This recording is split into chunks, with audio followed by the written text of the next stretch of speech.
Welcome to the Existentialist Society in Melbourne, Australia. Existentialism is an umbrella term covering diverse and often conflicting schools of thought. Consequently, we're not agreed on who or what is an existentialist. We simply agree to disagree.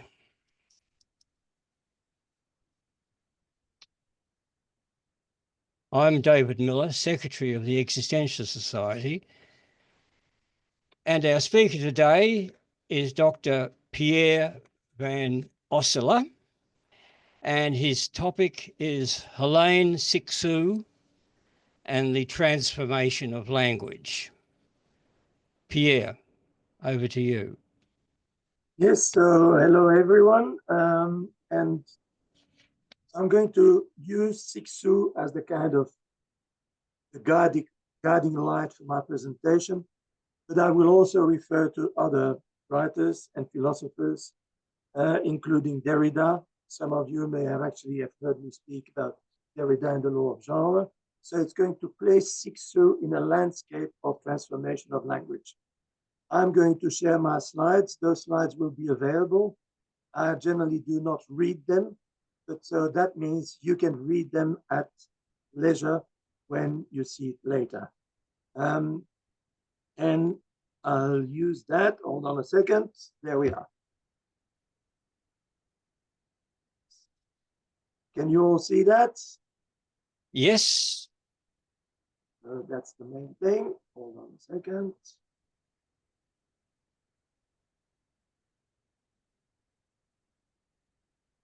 Okay. So I don't know how familiar you are with Helene Cixous, but she's a French feminist, semiotician, writer, philosopher, artist, and considered controversial. I would not necessarily see it that way. Helene Cixous is interesting because she overlaps various forms of ideology. She calls herself a feminist, but she's a feminist that is not in the traditional term. And we'll see that from some of her texts and some of her approaches. Like Derrida, she's from North Africa, so she's multicultural. And she's Jewish, like Derrida as well, and spent most of her time working in France. But she's multilingual and has done conferences in the US. And really very influential, particularly in France. And we're going to cover some of that later. One of the things that Cixous points out is the concept of perspective and the concept of ambiguity, a bit like this picture where you can see an old lady or a young lady.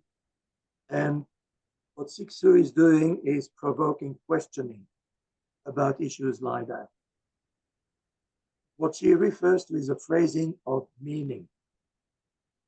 So what I intend to do then as well is to provoke a certain uncertainty and a certain form of questioning. It's like looking at the alien. One thing that I would like to point out in the context of Cixous, which I think may be a way of explaining her approach, is that although she's not considered an existentialist in general terms, there's definitely an overlapping. But it's also true, of course, that she's definitely not Simone de Beauvoir. And contrary to what Jean-Paul Sartre would say when Jean-Paul Sartre says, l'enfer, c'est les autres, hell is the others, it can be stated, and actually Cixous states something along the line, the other is me. And that's a very interesting approach to the whole concept of other, and we'll come back to that. So language is a type, a genre of communication. So I'll put Cixous in the context of Derrida. As soon as we say genre, we say something else as well. And we put a kind of a landscape around what we are going to say. And Derrida points out that genre can not only be combined, but changed. One of the points that he makes in the law of genre. He also states something that Cixous will do as well, is do not says genre. Be not says genre. It's a kind of a determination, it's a kind of a form of nature, and it's almost like the biological genre in the sense of gender. Important point that Derrida is making, and one that I make regularly as well, is for those people familiar with French, genre in French is used for both genre and gender, and it's a general term for types and classifications. Cixous is going to use some of that ambiguity, and she's going to point out that that ambiguity is important in terms of recognition of the other. So merely shifting language, they change the genre and how it is used. And one of the points that Derrida makes is the law is in the feminine. And it's interesting to know that Derrida and Cixous not only knew each other very well, but worked together quite significantly. And Cixous is going to use that kind of concept to completely transform the way she writes in French. And what Derrida pointed out, which is something that Cixous will pick up, is that the law is feminine, but she's not a woman. It is only a figure, a silhouette, a perspective of the law. So in French, law is la loi, but that's because French genders words. And that is where we come then, of course, with Cixous. What does Cixous do? She is mixing ways.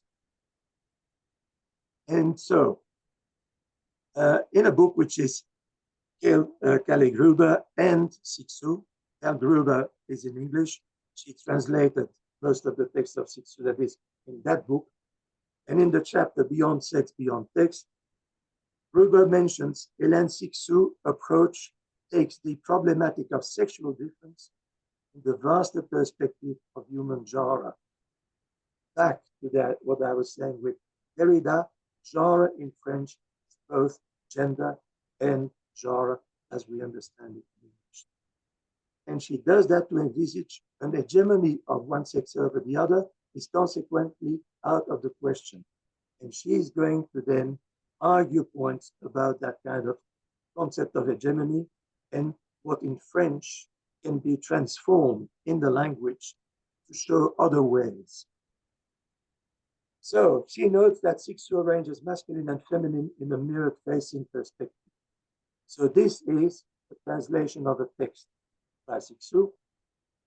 And what Gruber has done is use the French words so to explain what happens in the French language. So suddenly it's reality, la réalité, right in the middle of the dream. An isle, une île, in an ocean, un océan of dreams. It's the earth, la terre. What you may notice is that what Cixous does, and she does it systematically, and she does it on purpose, she shifts from one gender to the other in the French language, which from a literary point of view is also extremely interesting to see how she manipulates that. And she actually talks about the poetics of that kind of transformation of language. And it's one of the first things that people noted is that how she uses the language without changing the foundation of the language, not changing the way she uses it. And as Gruber points out, in these lines, the feminine and the masculine regularly alternate. So they express an alternative, and that is what Cixous wants to do there. She expressed that kind of alternative and alternation, but also the value of the other in the same sentence. So otherness and equivalence is what Cixous is really concerned about. The mixing of differences, and that heterogeneity comes in Cixous an homogeneity, which was really very rare at the time, particularly if you look at 1997. One of the points there is that concept of identity, the same and the different. And other writers in France have used that concept of identity and have referred to the twins as an example of identity. The twins can only be twins if there are similarities and differences at the same time. They then use that to explain the concept of identity in general. We can only have an identity. We are similar to something and different from that thing. And that mechanism, that gender alternation, is exciting in Cixous because she does it systematically, logically. And what Gruber mentions is that it becomes like a kind of a representation of that other side, other, we. And I mentioned that Cixous says actually in some of her texts, the other is me. And in some places, she goes as far as to say, the other is we. And that, we'll come back to that with some of her examples as well. So an analysis needs to be restricted to an alternation of genders. The alternation of gender is not an alternation of sexuality. That is one of the points that Cixous likes to make. It would be unsurprising to consider that connection.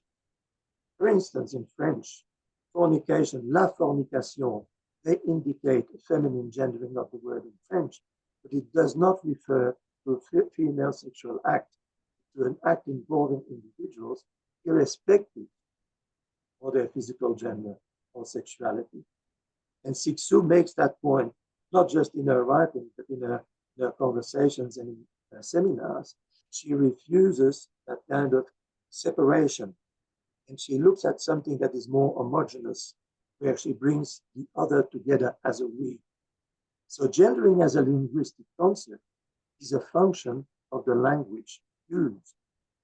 And that makes it difficult to translate the work of people like Cixous. As you may gather, I'm fluent in French, and I speak Germanic languages as well. I speak Dutch fluently, and I've got a pretty good understanding of German.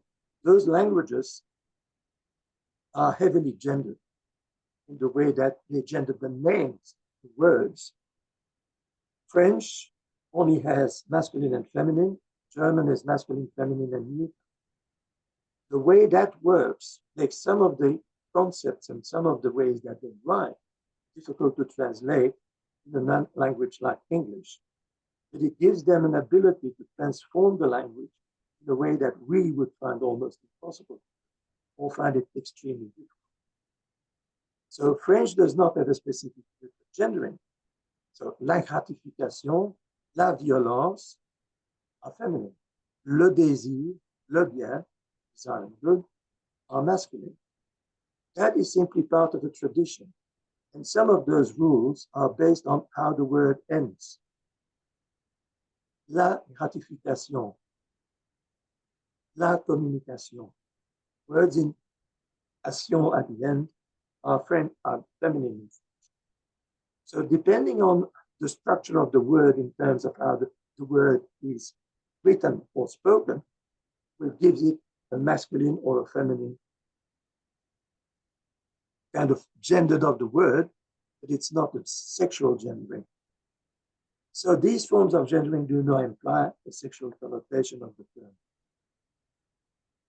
If one compares that to German, where there is neutral, then some words like gratification, satisfaction can be translated as die Befriedigung, feminine, but the closely related gratifying, das Befriedigen, is neutral.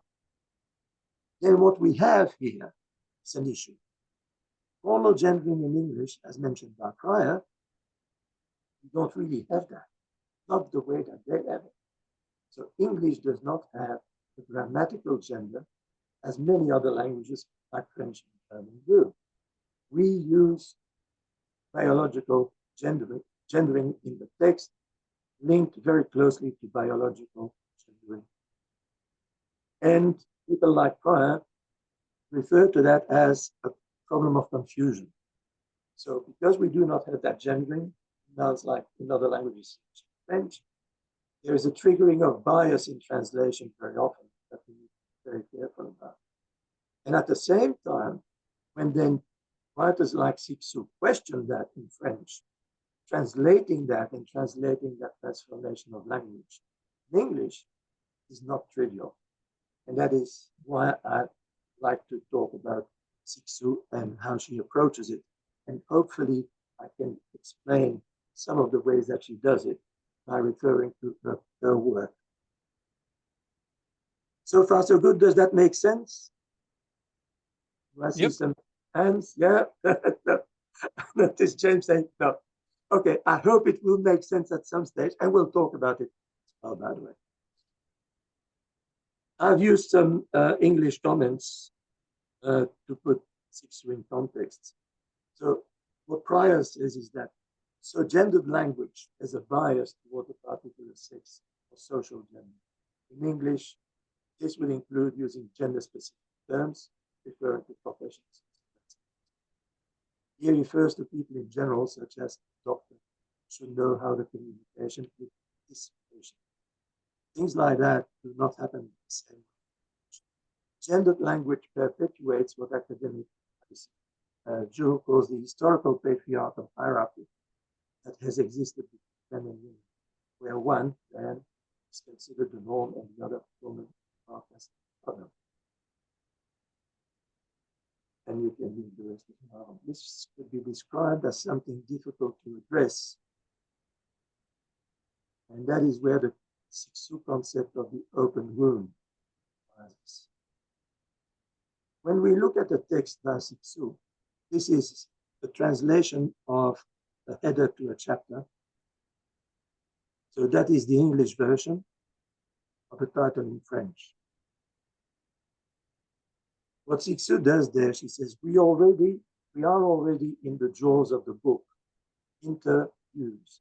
That is the head of the first chapter in the book by Cixous. In French, it is laid out in the same way. And it is that kind of using also the page in a new way. If you consider that what Cixous is writing about is ideology, politics, semiotics, the way that we use language, one of the things that she does, she doesn't use a standard format of writing. And she doesn't use a standard format of titling. She doesn't use a standard format of layout. She starts to question all that, and she uses it as an illustration. The jaws of the book, interviews. There is a gap there. And what Cixous often does, she works with other people, as she did with Derrida, and as she does in this book with Helene. So what we've got here is two writers at work in many readers, like me and you and anybody else who picks up the book. And what Cixous points at is already a deconstruction. She already deconstructs in the title by having that space. She already starts the deconstruction of the text, interviews. It's not interviews as one thing, it's inter and. There is something in between views that are not necessarily the same. And so what we're talking about is the meaning of language, not just as what the words say, but as how the words are used and how they are presented. This is another example. In that book, this is an illustration. This is part of the text of the book. And what they did is the windows in the text give onto Helene's notebook. And when we read the book and suddenly we've got something that is surrounded by those lines, we know that it comes straight out of a Helene Cixous notebook. There's not necessarily a direct reference to what notebook is. No, it comes from her notebooks. And what's interesting there is that the windows concept that Cixous and Gruber are using, and it's a windows concept that Cixous refers to in interviews as well, could be a reference to opening notebooks and texts that she has and that she wants to use. And what Cixous points out is that there is a kind of voyeurism when we take a text, particularly when it's conversations. And she points that out in the conversation with Gruber, but she also points that out in conversations with Derrida. When we listen in on a conversation between two writers, we sit on the outside We are voyeurs of it, a bit like in the Hitchcock movie. And what's interesting is that Cixous very often use quotidienité. That means the everyday. And in her books, she will use her family as an example of how language changes, how language is used. And because her family is originally from Central Europe, with a lot of Germanic Jews, then going to North Africa, then going to she's going to point out that suddenly what happens as well, it's not just that the language is changing, but even the way to describe people in your family are changing depending on where they live and what language they use. So one of her grandparents can be a German Jew, and her father can be a North African Jew. When moving to France, becomes a French Jew. And Cixous points out that one of the things that we do with language is that we change the language according to the relevance of the moment. What Cixous then is going to do is use that concept to completely transform her language. And this is an example of the book. Here again, that is what Cixous wrote. That top bar is the translation of a part of the page of Cixous. One cannot talk about it without space, space, space, space, space, space. Attitudes, position, disposition, and body of the soul, and even mechanisms. And then again, that kind of space thinking that Cixous is known for. But in the conversation, Pierre Gruber says one cannot talk about your work, speaking to Cixous, if from the outset one ignores the 30 or so books of fiction you have written. What is most true for you is poetic writing. Cixous has written an enormous amount of work. And if you look at the list of publications, it takes pages. But indeed, apart from writing theoretical works, she writes a lot of poetical works, creative work, and works that are on the fringe. So they're kind of both theory and fiction, so pictocritical. And what the books of Cixous do in general, and of course why she likes to work with other people, is that it's kind of dialogue. So Cixous answers to that. What is most true is poetic. What is most true is naked life. And she says, I can only attain this mode of seeing with the aid of what she calls poetic writing. I apply myself to seeing the world new. That means remove that which is not relevant in the world. And as she often does, she starts the deconstruction. It is almost to a new liberating world, taking things apart with the naked, obstinate, defenseless eye of my nearsightedness. That means she's going to focus. She doesn't look at everything, focus. And she looks very, very closely. So it's very difficult to talk without conversation. And that is one of the points that Cixous makes. Because she will then refer also to the conversation that she establishes with us, even if we cannot directly communicate. And again, how can we see what we no longer see? It's one of the points raised by Cixous. We can devise tricks. So she can say, my grandmother's room, which I looked at through the keyhole, the person we love made to appear. And she refers to that, those tools that we use, few things. Again, that kind of voyeur aspect of what we do. The apparatus is us. It is our attention that enables us to make sense of the world that we look at. And then she says this thing, I close my eyes and I look. So what Cixous refers to there is, she says, I see those things, then I close my eyes. That's when I really look at what was there. It's that kind of translation that she refers to, when we use what we see to make a picture, an image in our mind. What happens is that we intrude on the individuality of the other, which is actually what we do when we read or when we see something, science, language, communication, we intrude on somebody else. Because what we're going to do is translate that to our own relevance. And it's a point that Cixous will make frequently about that relevance of the work, how we adapt it, and how that influences the language that we use and how the language is transformed. So remember what I mentioned with Cixous and her concept of the window. This is one quote from her notebook. What happens? Events and periods snatch them from the cradle, from the source. So again, she points already at diversions. I want to watch watching arrive.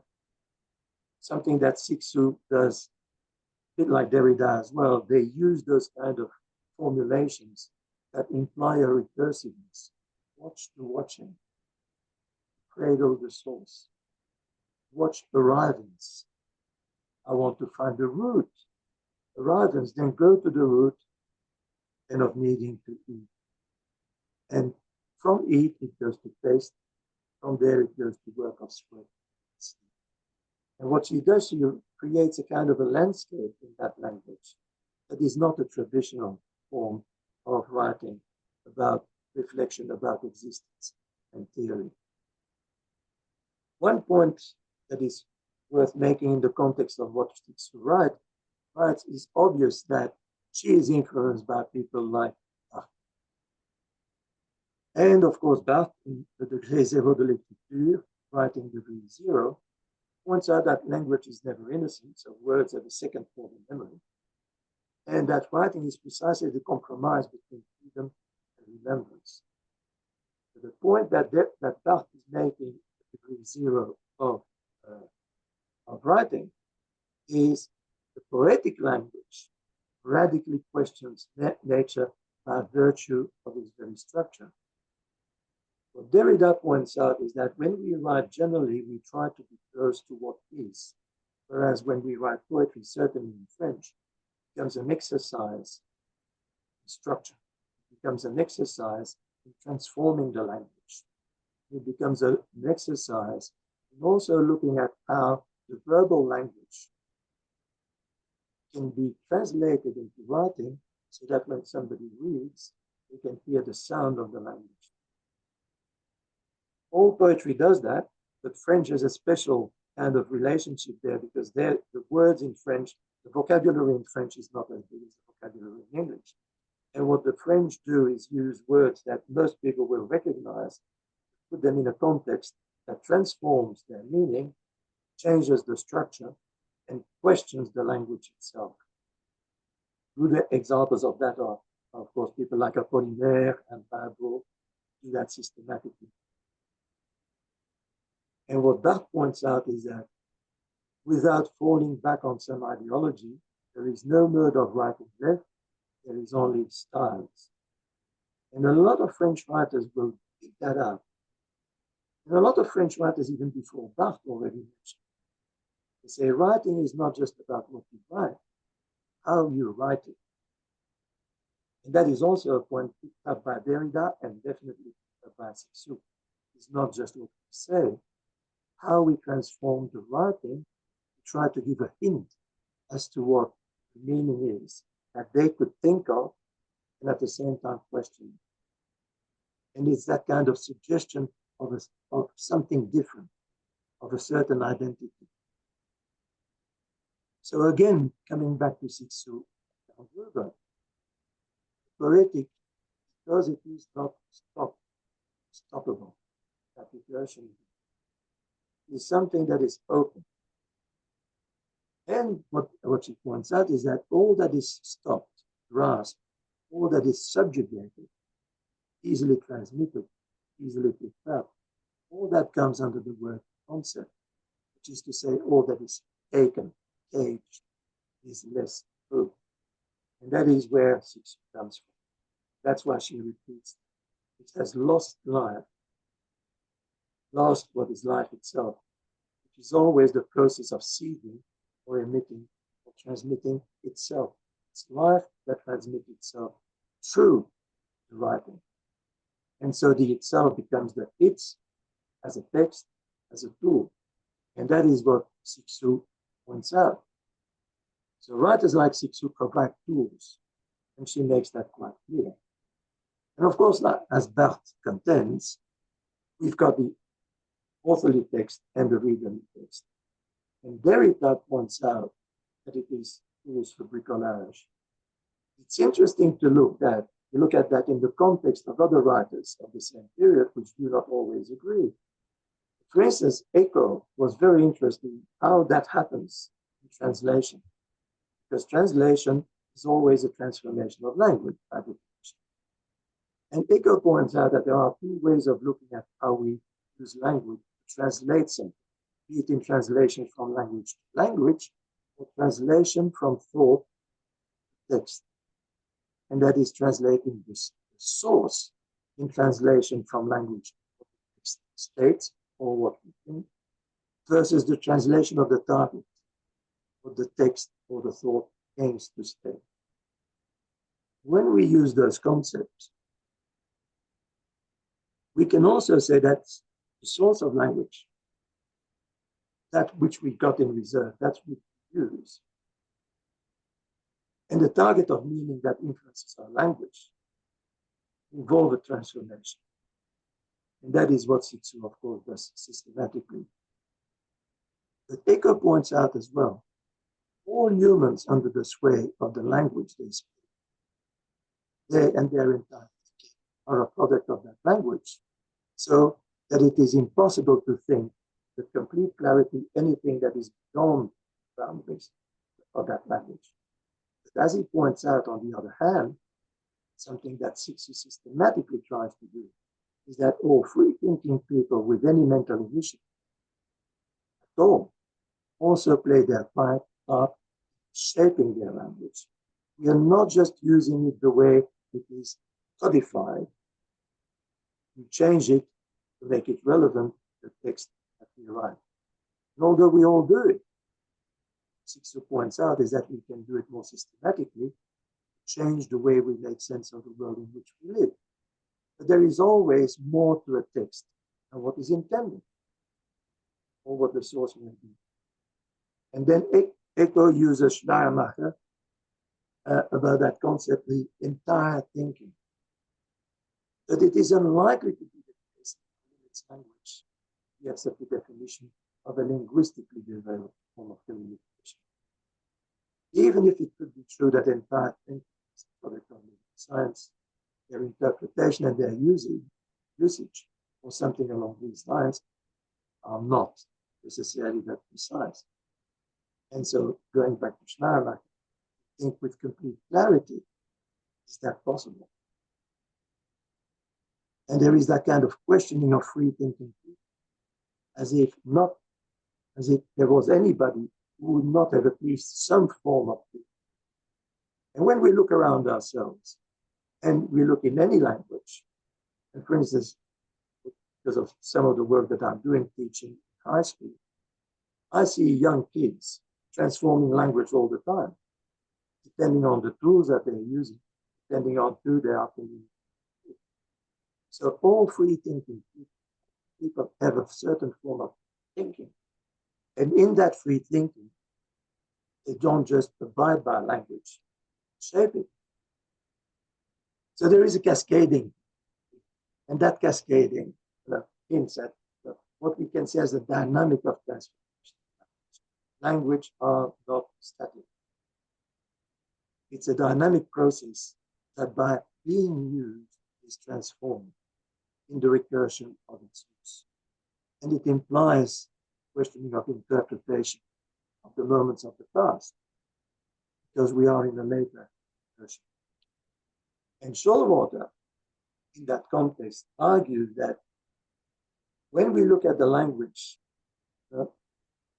like the Amazons were able linguists who easily mastered the language of their male antagonists, although men would never learn the women's tongues because of the isolation that happened.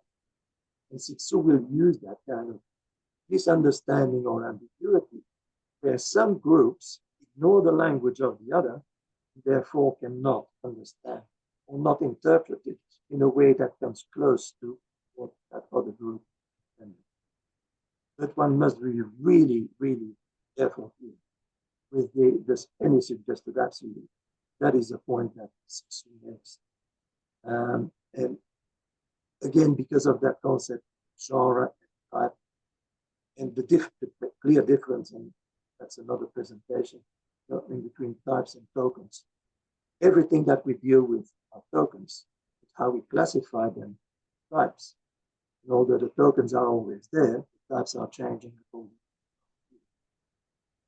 Shortwater also states in certain cultures, women have evolved a private form of communication out of their need to resist silence imposed upon them. A point that Cixous will also. And they speak in tongues, a phenomenon attributed to their relative inarticulateness form of discourse. What Cixous points out, it's not just inarticulateness. What Cixous points out is that we can re-articulate. And because of the way that their life went through various cultures and various countries, there's also a kind of a being removed from part of what you are and having transformed that part when you talk about it. That kind of disjunction that you then put back together again. So there is always a relative inarticulateness. And that is not necessarily, it does not necessarily lead to speaking in tongues. And it certainly does not necessarily exclusion. Shortwater goes on to argue that ritualized and unintelligible female languages are scarcely rejoicing is because witches were suspect of esoteric knowledge and possessed speech that they were burned. An interesting point in the context of Cixous is that very often Cixous is being condemned the transformation of language, or the fact that her language seems to be speaking in tongues, or the fact that her language is different to the language. And some people have argued that therefore she obscures what she's saying. Where actually what Cixous argues is that by transforming the language, she comes closer to the thought. It's interesting in that context to point out that both Cixous and Derrida were very influenced by the way of writing of Heidegger. And strangely enough as well in the context of French literature, they were very influenced by the writing of Louis Ferdinand Helene. It became very controversial because of his support of the Germans during the Second World War. So here we've got two Jews from North Africa writing in French, being influenced and being actually very close, and in some instances a correspondence with people like Heidegger and Helene. One of the points is that they point out at the transformation of language to bring the language closer to the thoughts that they had. That doesn't mean that it's absolute. That doesn't mean that we can necessarily deconstruct all of that. They give us hints. And of course, if not all genres may agree with the language. Transformation of language, because of that transformation itself, is likely to carry a risk, which happens whenever we use a tool, whenever we change a tool. But that does not necessarily mean that there is an opposition in it. It may be a kind of a translation, a kind of an extension. I found that really interesting to look at the work of Madeleine Guines, for instance. And I've been following Madeleine Guines parallel with Cixous for a long time. So I came across their works by these writers a long time ago. I don't know how familiar you are with Madeleine Guines, who unfortunately passed away not that long ago. And Madeleine Guines wrote that book in 1969. That is the title. And she starts to deconstruct the language. But she does more than deconstructing the language. She then changes the language and reconstructs it as well. So what she proposes is a change in language by using the language. She kind of removes limits. She starts to do really weird things on the text. And it's interesting then to compare that to what other people had done in the 20th century, like Joyce when he writes Finnegan's Wake. Stevens writing about Finnegan's Wake and Joyce's approach. It's interesting. What Joyce does is something that very few writers actually do. Joyce writes in speech, which is also what Helene was doing. She was writing in speech. So they were trying to come as close as possible to the verbal language, the way that we speak, rather than just the word on the page. And what most people don't realize is that if you're familiar with Irish English, if you read Finnegan's Wake aloud, you actually hear the Dublin accent when he uses words from other languages, give the tonality of the language. And there are all sorts of works analyzing that. And it's interesting to see why some writers do those things, why some writers do an exaggeration of the transformation language, which is obviously something that Cixous does, and she does it, of course, for provocation, which is also what Ginz is doing. Ginz, in that book, does things like that. He has the pages, things scrapped out, or spaces, and also a finger. But how can that finger be in the middle of the book? So she then starts questioning the reader as well as the author, the hidden part of the text, the part that the reader cannot actually identify. And Cixous will use that, and this is part of her journal and part of her writing about her family.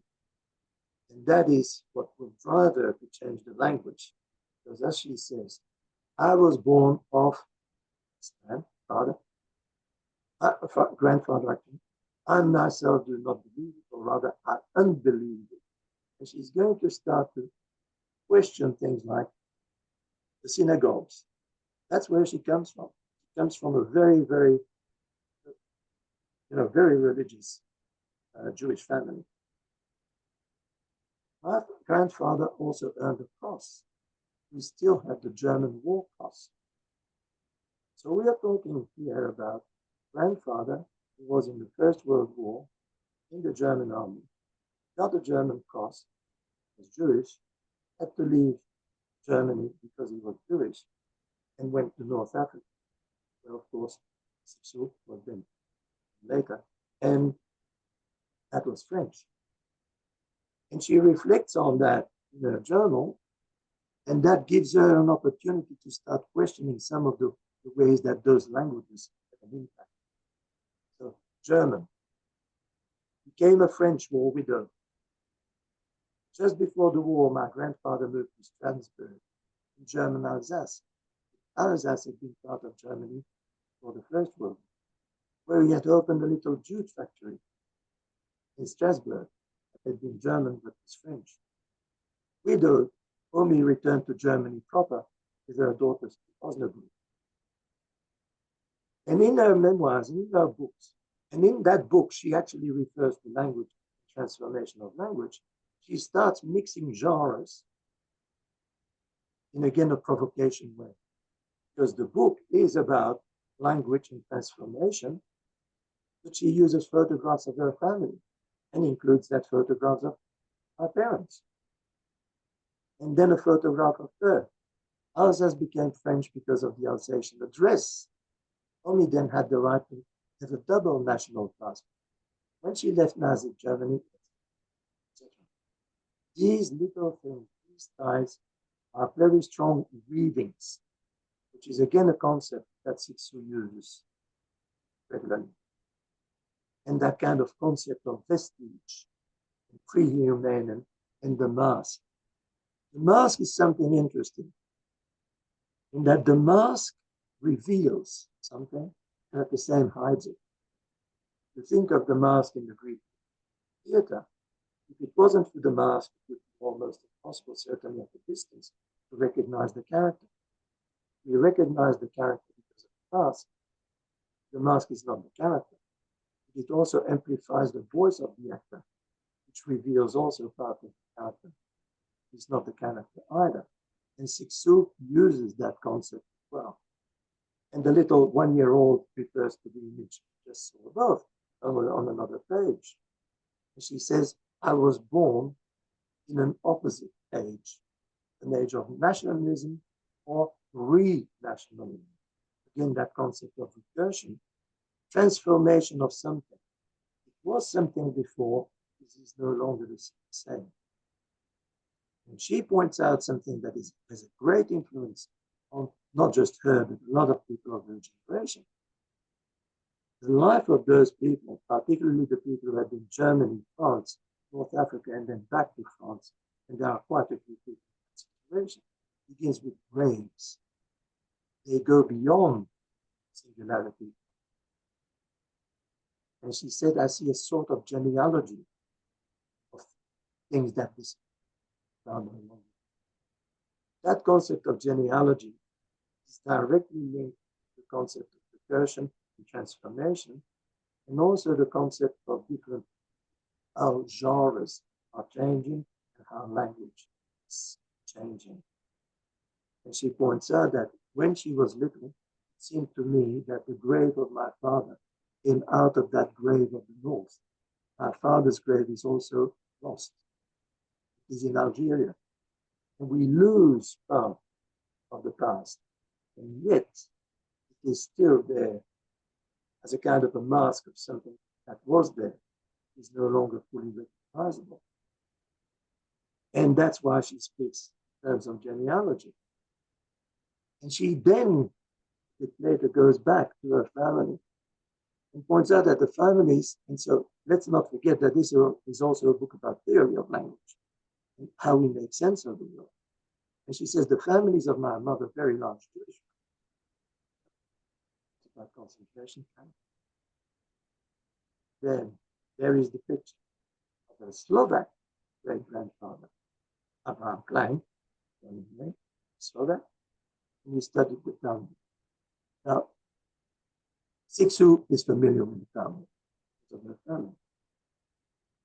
Brown mentions it's an interesting article and it fits the context of Cixous. 6 genders of the Talmud are often used in modern times because they apply something that is close to transgender, although it's not absolutely like that. And Cixous is very much influenced by that concept, a certain ambiguity in gender. When we look, and Brown then goes on to outline those 6 sexes in the Talmud that Cixous is aware of as well: the male, the female, the intersex, person with indeterminate, obscure or obscured sex, and the person identified as female at birth develops male characteristics. Note that that is what the Talmud says, not necessarily what Cixous will say. So she's going to turn that upside down as well, in another direction. And so that sits in that kind of cultural context in which we also see kind of an extension of something that goes much further in the past. Because the Pauline travesties of gender and genre, tragicomedy, Amphitrio, here we're talking about Amphitrio. And the point made by Blythe is that Amphitrio is not a typical comedy. And what they do in the play, what is the is reveal the name of the kind of a crossing the barrier in the drama that people are going to see. And he objects to the word tragedy in the play, not outside of the play, it is in the play. And Mercury, one of the characters, offers to transform the play to a comedy. And by doing that, does what Derrida refers to, crossing of the genres. It becomes a tragicomedy. And at the time, that was very, very controversial. So Amphitrio is an entertaining poem, yes, but it questions identity, raises some very interesting questions in terms of sexual identity, which is also what happens with Talmud that Cixous is aware of. And then we've got Butler, who says gender is not essential, constituted, and it exists only insofar as it is performed and repeatedly enacted. So is language, which is what Cixous points out. Repeatedly enacted, yet not essential to perform. Object, subject, and guide of transformation. So in a way, what we can say is language is transvesticism by necessity, because it is a translation of something, something. And that's a point that I made in one of my texts, that is, language other than English, with which we are familiar, now translate translation into English as an exercise. And I do that with students, particularly when they're not. And so translate translation from English into language. What does that word convey? What's interesting about that exercise, and I don't know how familiar you are with other languages, when you do that, one of the things that we realize is that the word translate does not mean exactly the same thing from one language to another. Vertalen in Dutch is not exactly the same as translate. It's not exactly the same as traduction. And so what we've got is implying meanings that change from one language to the other. If you talk to somebody who does a translation, they will translate, vertalen, translate, traduire, translate. But it's impossible to give some of the flavor of what that means in languages. Like vertalen in German, which is similar. And what we've got is transforming from one language to the other. So it's translanguaging, not translating, not going sideways, translanguaging, which is something that Cixous does because she is multilingual. So what Karl Gruber, in one of the conversations, says, what fascinates is the justice and justness of the writing, referring to Cixous' writing. And Cixous replies, I did not follow you about the word breaking. Here is the end of language. It's a word that does not fit what I feel, because in breaking, I sense irreparable, that there is wounding. The wounding, that kind of break, is an alteration, a change. And she says, I like the scar, because the scar is the story, which is a presentation. And then she goes on to say, the violence of the other, we are always in a relation with negative incomprehension, non-comprehension. Simply put, there is no openness, but there is also a positive incomprehension. The fact that the other is so very much other, so very much not me. The fact that we can say to each other all the time, here, I am not like you, which is, I am the other. This always takes place in the exchange, in the system of exchange, where it is the other we look at, and the other we look up to. And in that process, there is a transformation, which is actually, of course, what Cixous uses there. Now, this is the end of my presentation. I've got a short interview of Helene Cixous. It will play, but I don't know what's going to happen to the sound. So let's just give it a try. Otherwise, you can listen to it later. It's interesting because it's very short. She makes an essential point about the fact that she doesn't like the separation. She likes the homogeneity. Can you hear that? No, I'm not hearing anything. And there is a problem in Zoom with that. So what I suggest we do is, let me just escape. Escape.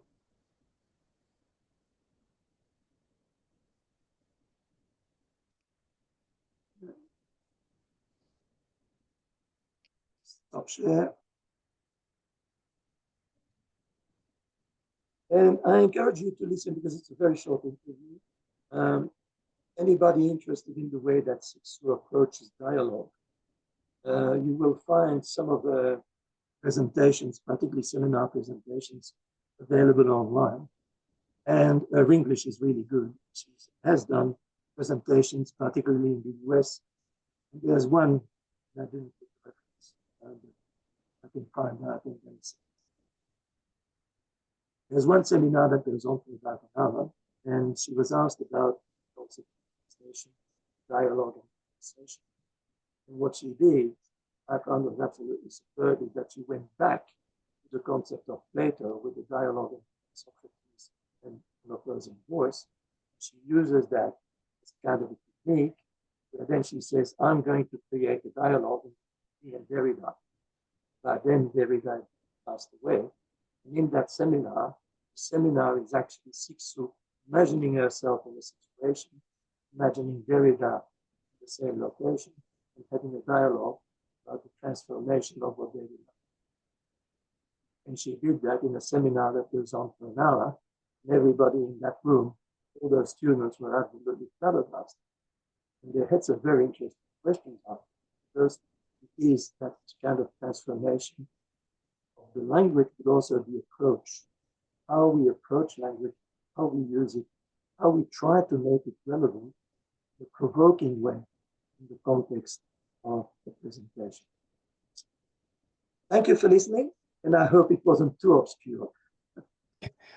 Well, thank you, Pierre. Now, before we throw the meeting open to questions, comments and discussion with Pierre, I have a couple of announcements. The first of which is that the next Existentialist Society lecture will take place in 1 month's time on Saturday, the 1st of March, which would be the Friday evening for those of you in North America.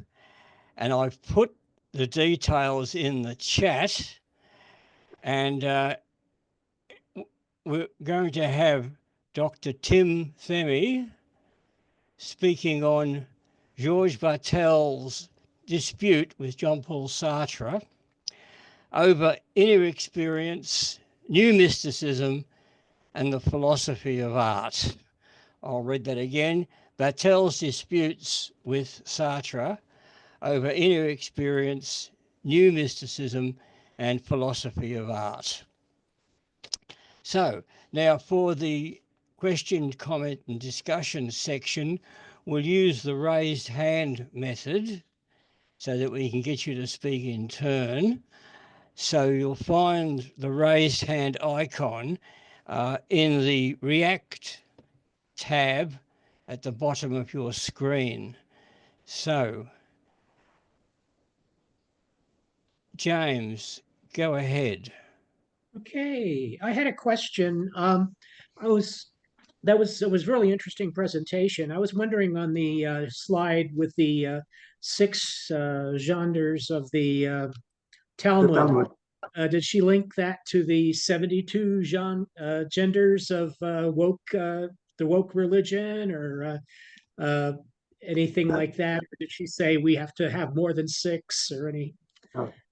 No, and actually, it's a very interesting question, because actually, and in that little video that I put the link on the slides, you can then watch, she makes the point, Cixous actually focuses on 2 genders.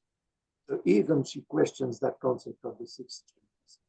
And then when in that little interview, I think it's in that one, when the interviewer asks about her position about that gendering, she says, I'm not in favor of that separation. I'm in favor of the homogeneity. She looks at the other as another part of herself. And she says the most important is that bringing together rather than that separating. And that is a point that she makes regularly. So she definitely, Cixous is totally opposed to that kind of, and there, of course, you need to listen to some of her interviews and see how that she's opposed to the concept of segregation. Did you wish to respond, James? No, she sounds very interesting. Thank you. And I actually have had some experience with that. I was in almost a babysitting situation, and the two daughters of a woman I was seeing were of the two had the 2 sex organs. So, I mean, I agree they exist, but it is very rare, as we know. Yeah.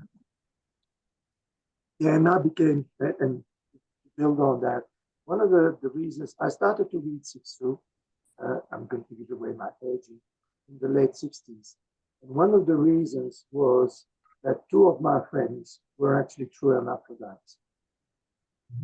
And when I then first read some of the texts of Cixous, where she was questioning that segregation of gender, and suddenly I said, that's it. We need to have more people approaching it that way, rather than to say we need to be one or the other. Say, what happens if we are all? Which is also why Cixous then points out, the other is me. That kind of bringing together. So very interesting point, because I can relate very much to it. Okay. Just for your information, a lot of people are having a hard time with your microphone setup. It's, Oh. yeah, you sound like you have a very croaky voice. Yeah. I have a very croaky voice. Sorry. No problem. We do have a caption facility on Zoom now. I may need to use AI to speak to AI and ask AI to translate it. Not croaky. Yeah. Yeah, interesting. Yeah. Yeah, because it does sometimes it gets you wrong. Sometimes Yeah. it comes out with gibberish, it can't understand you either. Yeah. Stephen, it's your turn. Go ahead. No, I was just curious. So thanks very much, Pierre. Nice to see you again. Nice to see you again, Steve. Yeah, I'm just wondering. I'm not really big on text, but I like history a lot. And well, we have the French here. You straddle the German world as well. A curious aspect to me is that somehow what was being done in the German worlds became we're the Anglo-Saxons, we're the glorious Anglo-Saxons. We straddle the world, and we look upon continental Europe and we say, how can these people be so silly? That's the Anglo-Saxon perspective. I'll be curious as to what you think the continental perspective to the Anglo-Saxons is as well. But I noticed that in the second half of the 19th century, there seems to have been a lack of attention in relation to German literature in the English-speaking world. The French, to a degree, were popular. We start to see with the world wars a strong interest developing in the continental worlds. But the continental world seems to have existed in a state of crisis since World War One.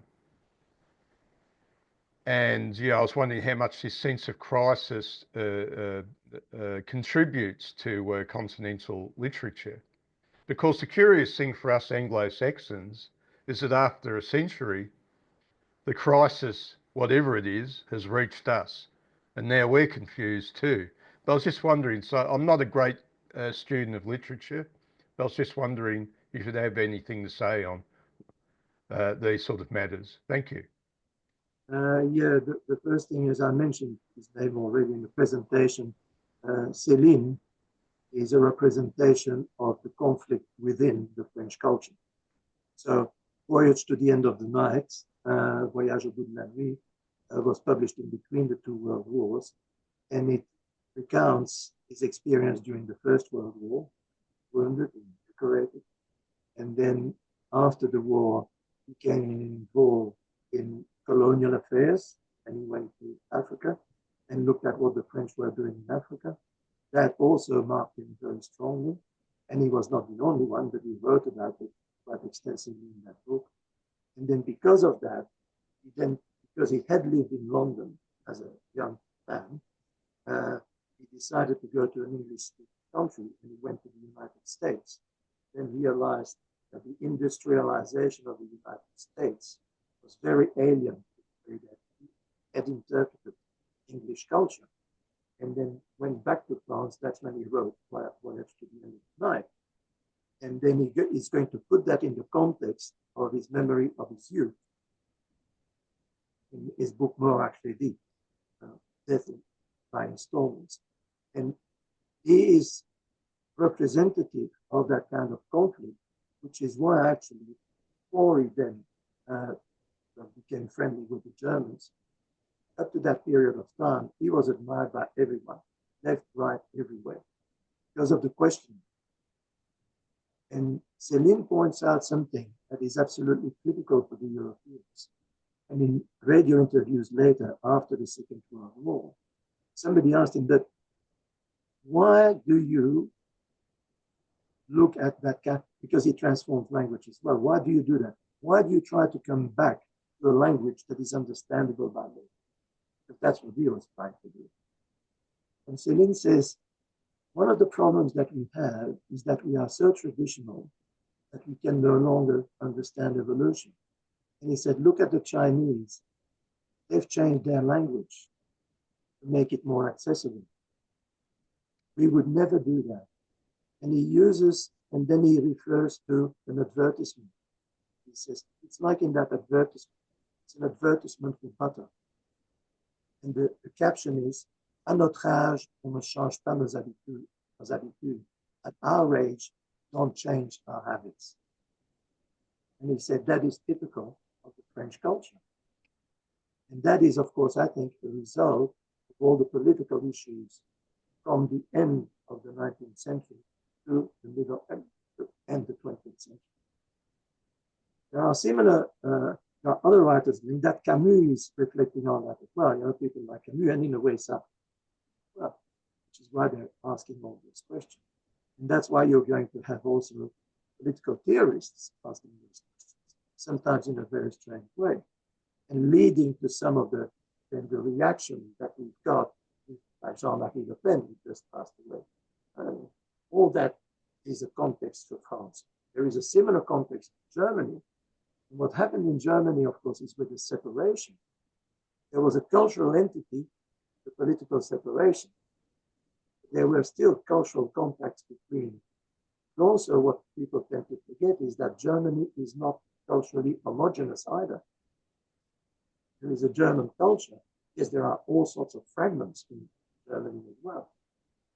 And some of the German writers in the 20th century have completely transformed that by using that to then look at something else rather than the German culture. And a good example of that is Hermann Hesse. When Hermann Hesse writes Siddhartha, why does he go and use an Indian as an Indian subcontinent story? Why is he talking about an Indian monk? Why is he approaching it from? So it's a kind of a parable about difficulties of growing as well. There are some passages which are really clearly about that. How do we track? And one of the questions that Hermann Hesse asks, that is very clear in Siddhartha at a certain stage when he crosses the river, and he says to the ferryman, it's terrible. My son is making the same mistakes that I made. The ferryman replies, yes, but you can teach knowledge but not experience. And when you read that from a German writer in the 20th century, that is quite significant considering what had happened in Germany and what was happening in Germany after the Civil War. Well, and I hope that informs a bit your question. At the same time, there has always been an interest in Anglo-Saxon culture. One of the problems that we have with that is that because of the transformation of language with people like Helene and Cixous, it's difficult to translate into English. And one point that has been made about Hermann Hesse is that he's one of the few that is clearly translatable from German to English, because German is generally a very on-the-page language. It's very philosophical, very precise.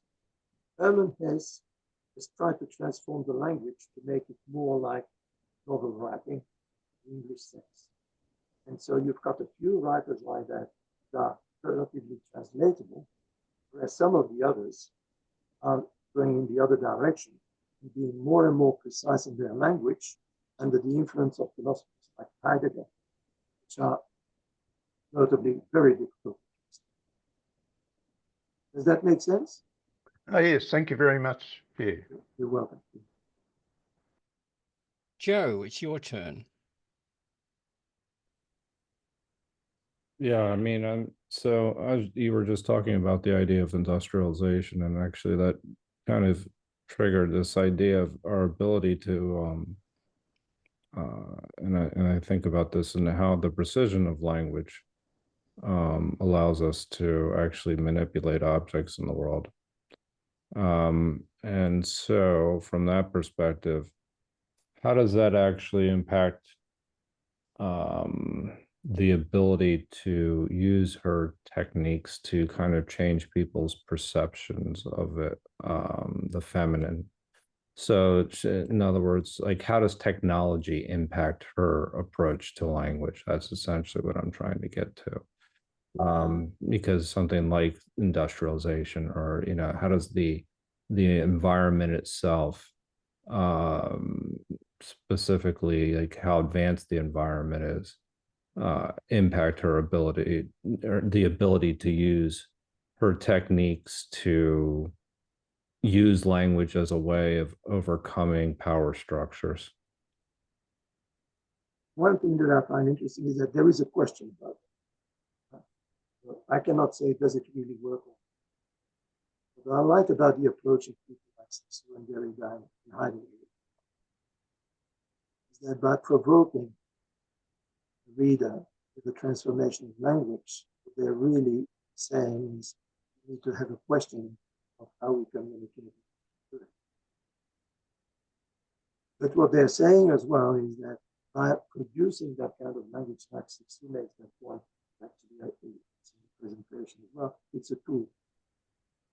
Now, the way people are going to use the tool is the concept that Derrida proposes with bricolage.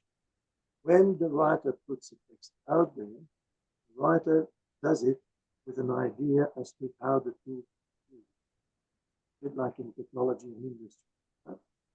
So we create tools because we say there is a need for it. There is a need for something.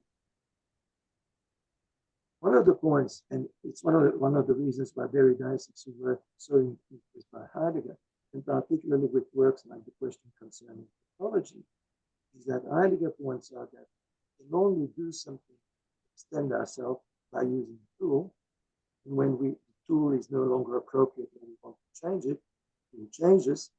Whenever there is that kind of change, there is a danger involved. Danger of the tool not working, or the danger of the tool working in a way that we did not anticipate.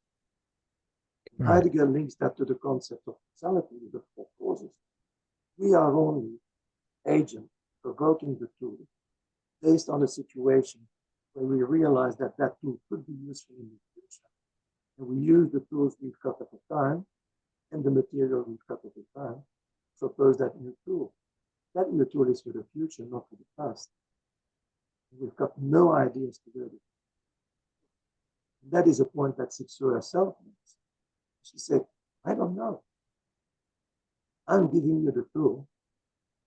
And she recognizes that that tool may then suddenly lose its relevance. She simply hopes that it's going to be relevant. And one of the reasons why both Derrida and Cixous believe that their tool can be relevant is that they come from a population that is on the edge all the time. They don't have a static root. They suddenly realize that for most people in the 20th century, that was the kind of the future, instability, being torn from roots. And so by transforming the language the way they did, they use their own disjointedness, cultural disjointedness, to try to give that as a tool for people to understand this is not abnormal. See what? Right. And it's a very interesting question because it leaves that kind of thing open. If now you ask me a few years later, does it work? Well, when I read her work again, I find it even more interesting than at the time. When I see her seminars, when I see the latest seminars of Derrida, it's amazing because people say, oh, you know, they're jokes.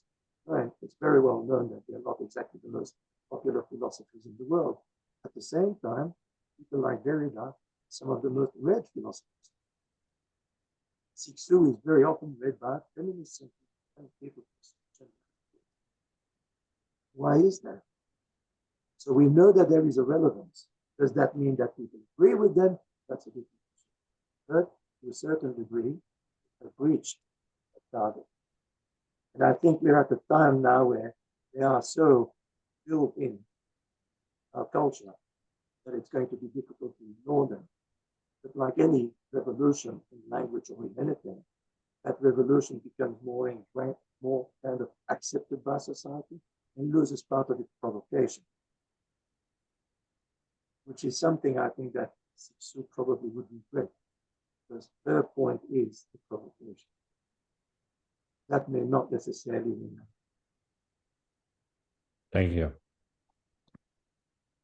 Thank you. George, your turn. Thank you. So, I mean, in terms of looking at language and the politics of language, the sociology, anthropology, the psychology of language, I'm going to reject Heidegger. Language is dynamic, especially in this globalized world system, right? We share ideas, we generate new words, other words go out of existence. So, you know, I'm not, I'm biased, and I'll say there's a politics of language, but it's a very shallow politics in and of itself. And I mean, to a degree, certainly we correct our language over time as we become more sensitive to the biases in our language, ideally. Uh, but again, this is just a manifestation of the politics, right? And again, especially in our globalized world system, language, ideas, these are fluid, these are dynamic. Um, it just seems like, and again, I understand Heidegger, it's a turn inward, it's an effort to isolate, it's a Dasein argument, of course. Um, but even as I'm listening to today, I mean, I'll respectfully say it just doesn't go anywhere, right? There's no liberation here. There's no progressive outcome. Just in, oh, well, there's this bias in that word, there's this bias in this word, and maybe not. Maybe it's something that needs correcting, and I'm certainly open to that. But again, the idea that somehow we're going to find a liberating politics in this, respectfully, is just completely misguided in my estimation. But that's actually the point that Cixous makes. Cixous says that kind of transforming the language to remove, like what she does in French, to remove gendering is a mistake. What she says is that we need to have a kind of a balancing act. She said we need to have both, because if we forget one, then it doesn't work. And that is what opposes her to a lot of other people, particularly in France as elsewhere. So Cixous does not argue to try to neutralize the language. She says what we need to do is to understand the diversity in the language and find a way of balancing what we do, rather than to be segregationist in one way or the other. And she will frankly admit that she's a feminist, but she says, I'm not writing the feminine way. I don't want to write it. I want the language to be used for the diversity that it has. And that's the point that she makes also about the other, the kind of the richness of diversity. Richness. So in a way, I think I agree with the thinking that there is a kind of a confusion there in some areas where people say if we don't specify, like in any language, if we don't specify the gender, it's going to be better. It doesn't work. It doesn't work now, it will never work. Thank you. Thank you very much. I appreciate it. Thank you. Thank you for your talk. Thank you. Sebastian, go ahead. Yes. Hello. Thank you. Very fascinating talk. I wanted to ask you a question that I may or may not be related. So, you mentioned Finnegan's Wake through in a part of your presentation, and I was wondering if you have read Marshall McLuhan's The Gutenberg Galaxy. So he talks a lot about sort of the sociology that could be read as a way of interpreting, say, our modern predicament with language in terms of the different mediums of in which typography has sort of taken over how we experience and how we relate to language as a written thing rather than as a verbal or as a spoken thing. And I was wondering if you think that, you know, relating it to the problem of technology again, I was wondering if you think that, you know, this idea that, you know, Cixous has with, you know, transforming the sense of the other in our language verbally, how you could see this manifest maybe in the mediums, in all the other mediums, some of them being, you know, mediums that appear to have no language whatsoever, but in fact do. I mean, you watch a television show or a great film that's produced well, you can see that there's a sort of juxtaposition of both the older forms of print, let's say, overtaking how, like, let's say the film is interpreted versus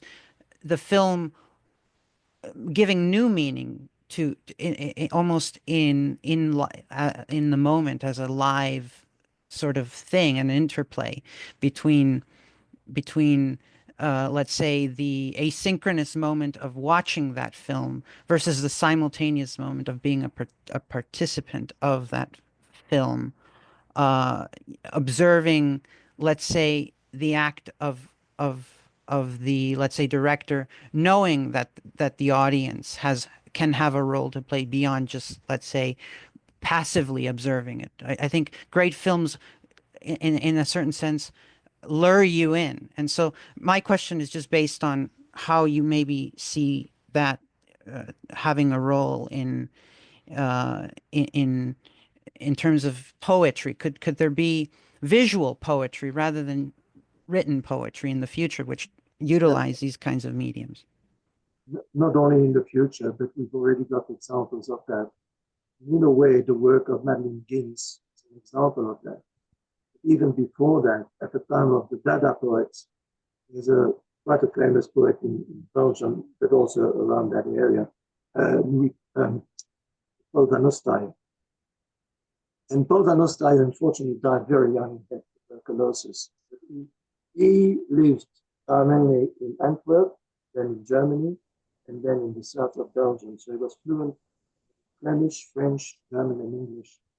And his poetry is very often mixing languages, but he also uses things like, he draws a poster like a circus poster, and the text is about the church, and it has all sorts of different fonts. And one of the things that Paul van Ostaaij did as well, he said to the publisher, I do not want my text to be typed. I want my text to be the way I wrote it on the page. And so that is at the beginning of the 20th century. And so we've seen that happen over time. And I also, one point that you raised, which I think is absolutely critical, is the emergence of more technologies of communication.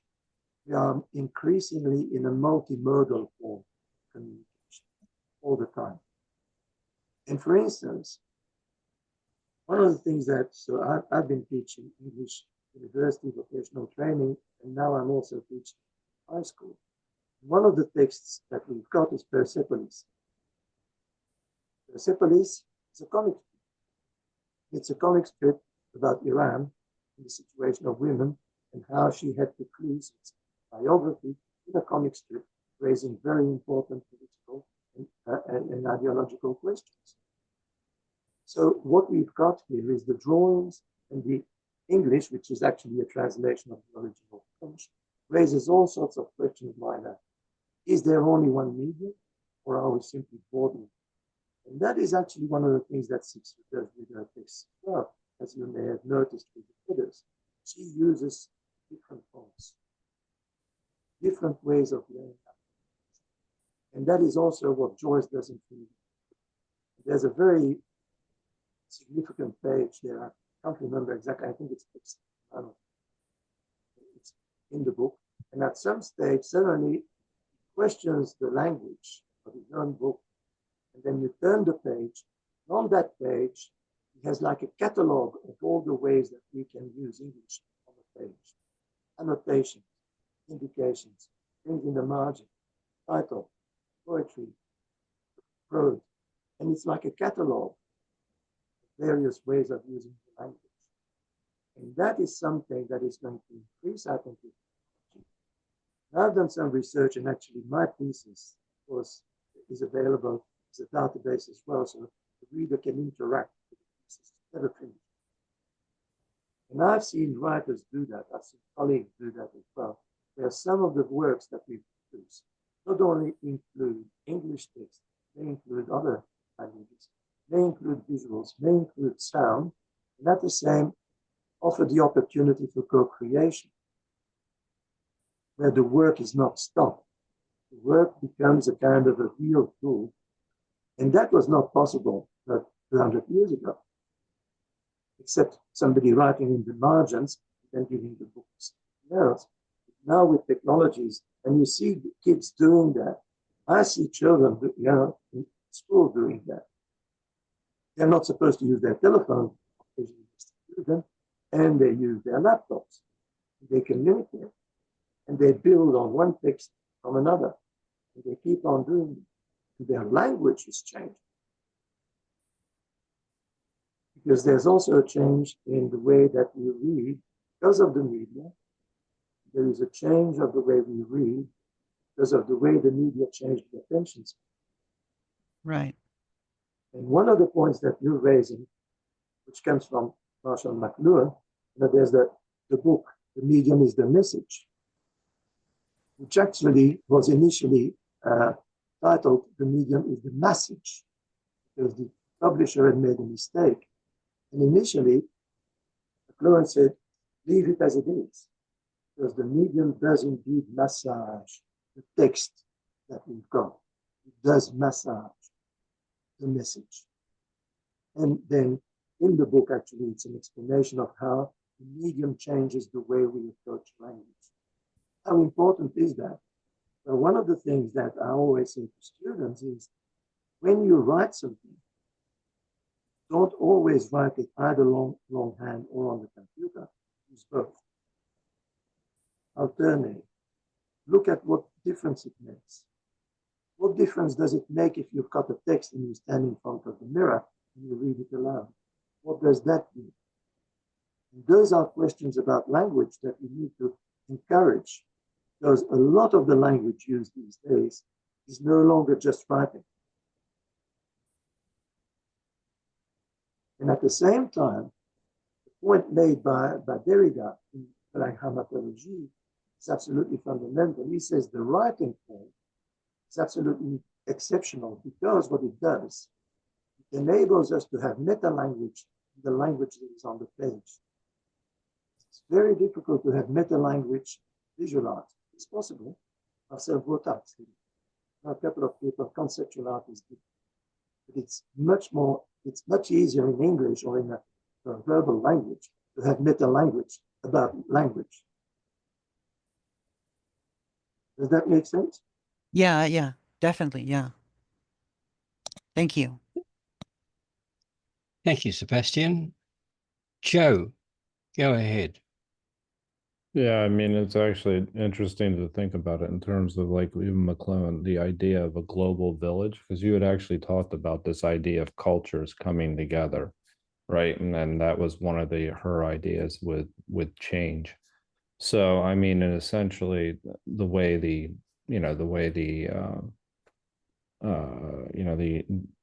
internet works is that geographical boundaries don't actually have as much meaning as they once did. So essentially that would actually directly align with what you were saying about our theories, where cultures come together and then the language actually morphs from there, and actually meaning even itself changes, and how meaning changes because of that cross cultural interaction. So I mean, in many ways, I guess you can kind of start to see these how these information flows, and then there's the passive and active aspect of it, or how dynamic you can interact, how dynamic you can actually interact with the the technology itself. That has a huge impact on it as well. But I mean, it's just more or less, I'm making more of a comment, this idea that you know, that you can see her theories with kind of cultures, cross cultures coming together, and there being change, and as well as this idea of McLuhan's idea of global village.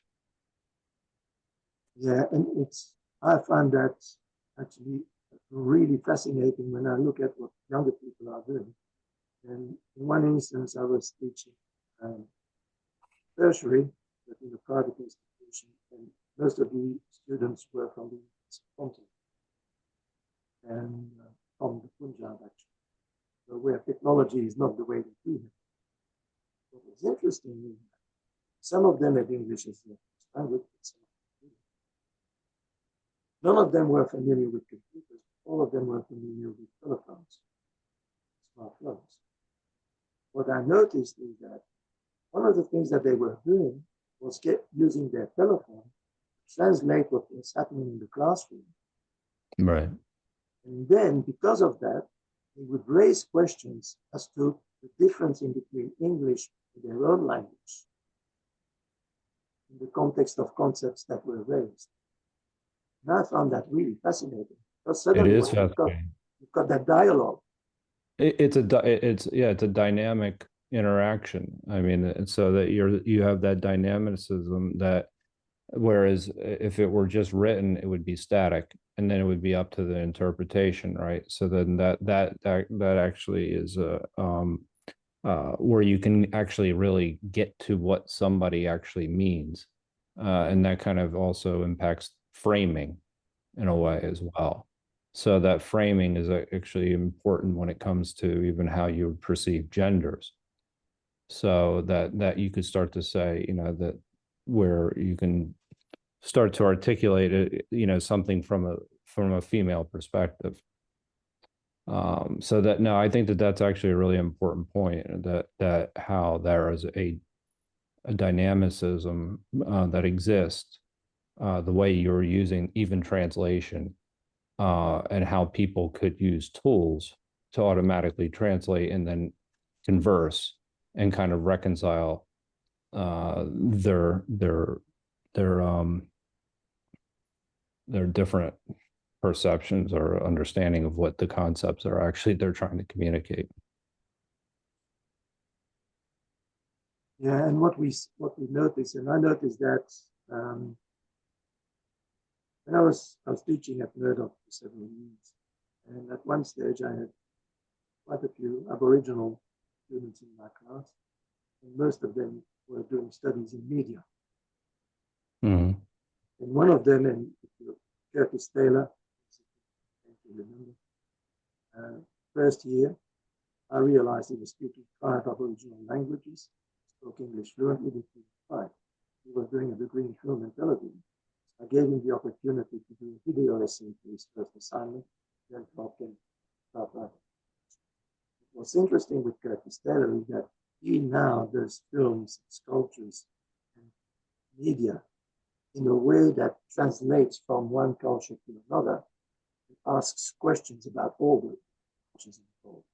So, for instance, he did a video about a young boy in rural community, Aboriginal, where there are still rules about things that you cannot go and see because they're part of the female world, but other parts are just males. And at the same time, that kid is a laptop. And there's a kind of, suddenly you're beginning to see transformation of the way that person in the way real people thinks. And then that young person is going to transgress. He's going to be punished for it. And what Curtis Taylor had the courage to do was then also to mention at the end of the video, that person committed suicide. He still published the movie. Mm. Because I know, and Curtis has done things like that in the past, where he did a video, for instance, of how difficult it is to make videos in Aboriginal cultures, true Aboriginal cultures, because you cannot represent the dead. Which is why he could do the transgression, because he could understand it well. And he did a sculpture which I find absolutely fascinating, which is tongues. can't remember the complete title. What he did, he used representation, big terms, obviously as a representation of language, standing up. And what he did then is write on those tongues, Aboriginal languages, in writing. And Aboriginal languages did not have writing. So what people like that, what people like that are doing is using that kind of transgression to give us a message, otherwise would not. And that is also something that happens with all those people from different cultures. And then we communicate through new media, be it video or be computer, internet, or be texting. All those things give us opportunities to certainly break the barriers. And I think that's one of the critical points that Cixous makes. It's not that the other is wrong, it's that the other is different. And then by coming together, we've got an homogeneity is completely different to that exists. That's interesting. Yeah, I mean, actually, that gets to the idea of understanding the difference, right? And understanding, and that's what essentially language is actually supposed to tell us. Essentially, it's it draws boundaries, right? So then it creates the boundaries so that we actually have an understanding of this, what is different essentially between the masculine and feminine from their perspectives. Anyway, but there are a couple of other people. So, but that's actually really interesting. Thank you. Thank you, Joe. Stephen, it's your turn. Yes, I'd like to dispute the idea that that understanding leads to a sort of unity, and suggest that often it's the opposite case, isn't it? So I think famously Douglas Adams in his Hitchhiker's Guide to the Galaxy pointed out that once they'd got a device which could translate all the languages in the broader universe, they all started having wars because they could understand each other.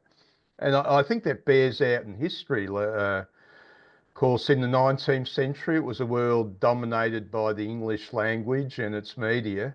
And a lot of instruments are created, magazines, telegraph, telephone, and all that. And as all the standards of communication increased, the urge to war became greater. And I was fully expecting the current turn of events that once the Americans and the Chinese were there communicating with each other and cooperating with each other, and it was when they started to know each other that they really started to hate each other. They discovered each other, and what they found they didn't like.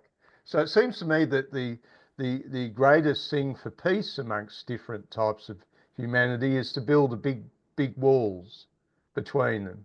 As in the joke, the joke is the part of heaven for the Catholics is walled off, so they believe that they're the only ones there. And I'm quite serious about this idea that it's this intellectualism, it's this foolish intellectualism.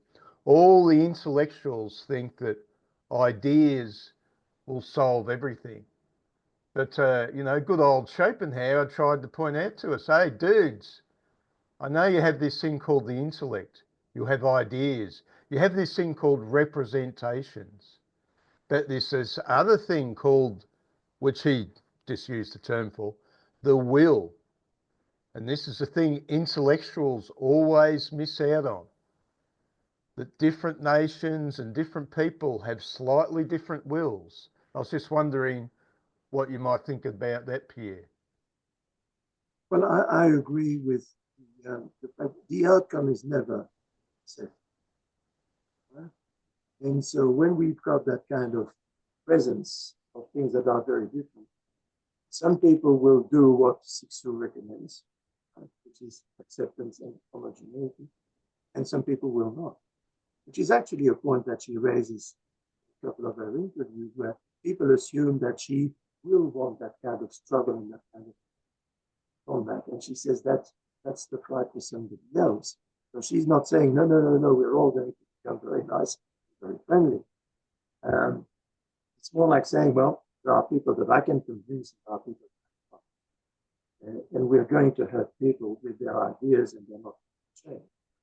They're going to go like that. There is a point that is interesting because it links to the concept of free thinking. We can force people to say things even if they don't believe them. We cannot force them to change their opinions. And in one of the French songs, Ballet of Helene, is very left-wing anarchists, unfortunately passed away, but it was very, very popular, 50s, 60s, 70s. And in the late 60s, early 70s, he brought out something that is a long 15-minute poem. Sounds that he was composer as well, but very disjointed. And it's about that kind of thing, conflict. The fact, and he says, if I see a nice couple one side of the road, I'm changing to the other side. And one of the points that he's making is, he said, whatever you think, just remember, when Karl Marx goes across the border between Germany and France, and the person at the border says, do you have anything to declare? Karl Marx answers, no. The ideas remain, and he brings them to France. And impossible to prevent. But then what happens with those is the kind of the point that you're making. And one thing that I wonder is, can we really block it? And I know that some people would like to be. Then, Actually, I think it works very well with the Soviet Union, because when I was a kid, the Soviet Union was just a complete mystery. yeah. It's no longer the case, by the way, which is. And that is, when you've got, but there is something that is historical. The more repressive a regime, the greater the risk for an explosion within that regime. It's a kind of internal tension that exists. And historically, that is happening. Unless, like dear old Putin, you find an external enemy. Yeah. That was his genius. We're having a little bit of trouble hearing you, Pierre. I think, what sort of a setup do you have? Do you have a desktop or a laptop? Yeah, desktop. Okay. I assume that the device you're using for your camera, you're using your camera's microphone. You might have to get a separate microphone of some type. Sometimes you may they be can right. be cheap. Yeah, I can do. Like, Unfortunately, I cannot do that now. Sorry, but here's a particularly good one that's been recommended to me. Unfortunately, I didn't buy it, but you could try cheaper ones. I think you can get a $6 one in a Big W, for example, but I don't know how good that is. Thank you very much. I can get one through the school. I'm not using this to the school, but I can get one through the school. But you're using your camera's microphone, are you? Probably, yeah. Yeah. When Zoom comes up, it simply asks me, do you want the system? Use the default system setting. Of course, yeah. That's what I do. Thank you. So my apologies for that. Sebastian, your turn. Okay, so thank you. So earlier, you also mentioned something that I think it would be interesting to talk about. Which I don't remember the context, but you said that, and I posted it in chat as well. But you said something about the veil, or the mask is the veil which reveals as well at the same time hiding. And I found that very interesting because to me, I'm not sure how familiar you are with some of the theoretical literature on mysticism, but there's this comparison. There's this very excellent book that's called A Dream Interpreted Within a Dream by a guy named Elliot Wolfson, who tries to make a comparison in his book generally between the act of writing, or the idea of of writing or the text, and the interpretation of a dream. And there's this recurrent motif within the book, of the fact that the veil for him in the dream as the illusion is the thing which is it's basically the dream is basically the false thing which reveals the true thing behind it, basically. So you could say it a number of ways, in a different number of ways. But I was wondering what you meant by that in your own presentation, when you, or if you still remember what you meant by that, because it was a very interesting remark. Thank you. It is actually very similar, and it's a concept. I developed that in pieces that I wrote on how meaning emerges from passive reading. And I insist on that concept of the mask as a kind of a simile for language in general. That means it cannot be what it represents, and at the same time, without it, you cannot think about what it is. And one of the things, it comes from a line of thinkers, starting with Pierre, Charles Pierre, who coined the term semiotics, and said everything is sign, but the sign is never what it seems. And that line of thinking is very influential in some of the French writers. So very often people associate people like Derrida and Cixous with the structuralists. Actually, they're far more influenced by Pierre and by pragmatism, semiotics as a scientific approach, rather than to look at it as an interpretation. And they always point out sign is a signifier, it is not the signifier. It's always a mask. And it's almost like a dream. And actually, Cixous in a couple of their writings uses that concept of the dream. And the fact that we interpret the dream. What she points out is that in that interpretation, we make it our own. Because it can never be what the person writing the dream would intend, which is true also when we dream. Right. And I find it interesting too, because in the book, the author also makes reference to Derrida and his idea of difference, because in some sense, what the dream is a sort of constellation of images that are, he says, to be nonsensical, that they don't have a real narrative that ties them together. But the very fact that dreams do mean something to us could be said to be the fact that we interpret them as we're having them through this sort of post-structuralist kind of way. We're connecting meanings together, and through that we're creating a system of differences, and that's how not only the meaning comes, but the interpretation as well. But it's very interesting too that you mentioned, the pragmatists, because I also thought, that I have also thought in that way as well. You know, when thinking about Derrida, I also find myself trying to make a certain, metaphorical,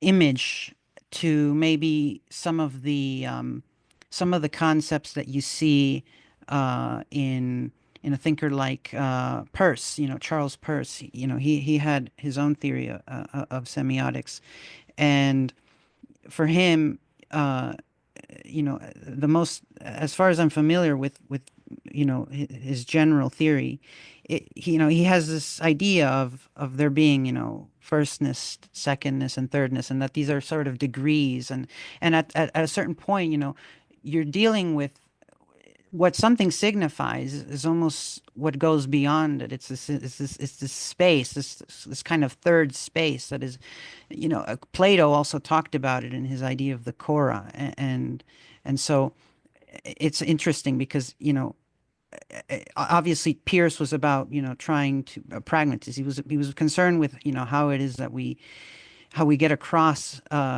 meaning effectively, but I think that what is essential to know, I think, in my view, is that you know, in order to really get at meaning, let's say as such, you sort of have to grasp at a sort of no center, you know, a kind of center which has no center, this kind of ineffable space, which you could say, you know, is very similar to, you know, the idea that Derrida has with the trace. But I think that it's, you know, very critical when speaking about, you know, the discourse and, you know, semiotics, how important it is to keep that in mind, that, you know, we use, you know, when we're speaking, we're not just drawing connections in our minds. We're trying to go beyond, you know, what it is that we can even,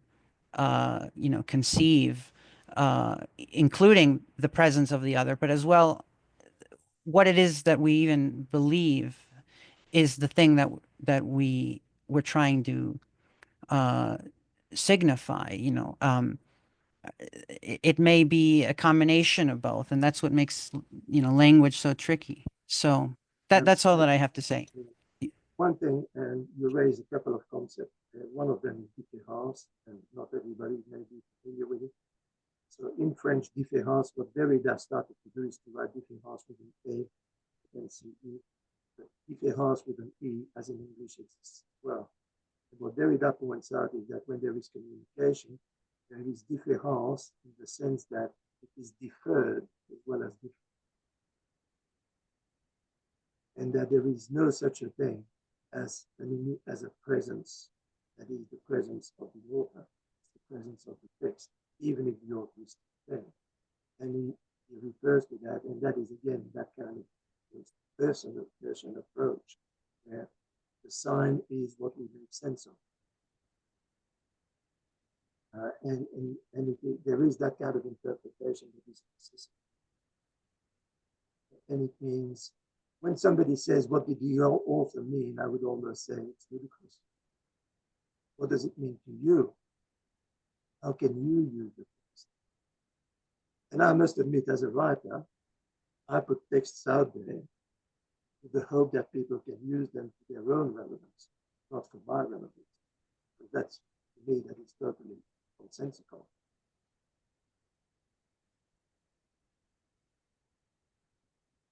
Right. Joe, it's your turn again. No, I'm just gonna comment briefly. It's like this, how the idea of difference can actually end up leading to conflict. I mean, it's not, I mean, there's a lot of reasons conflict arises.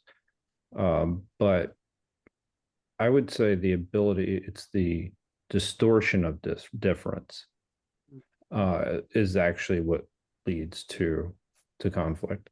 And so the ability to distort what actually is meaningful, and how information is actually interpreted. And so that's easy to do if you think about it in terms of if you have a very rigid or dogmatic approach towards how what is meaningful. So that my only comment is that it's not necessarily this idea that it's difference, but I would say it's the distortion of the difference that actually ends up leading to confusion and to conflict itself. Not to say that different cultures don't have a way of basically having their own perspectives, and that those need to be respected. But yeah, that was my only comment. I think it's more or less the distortion of difference, not the difference in itself, and basically understanding the distinctions between genders, it's themselves or whatever it may be.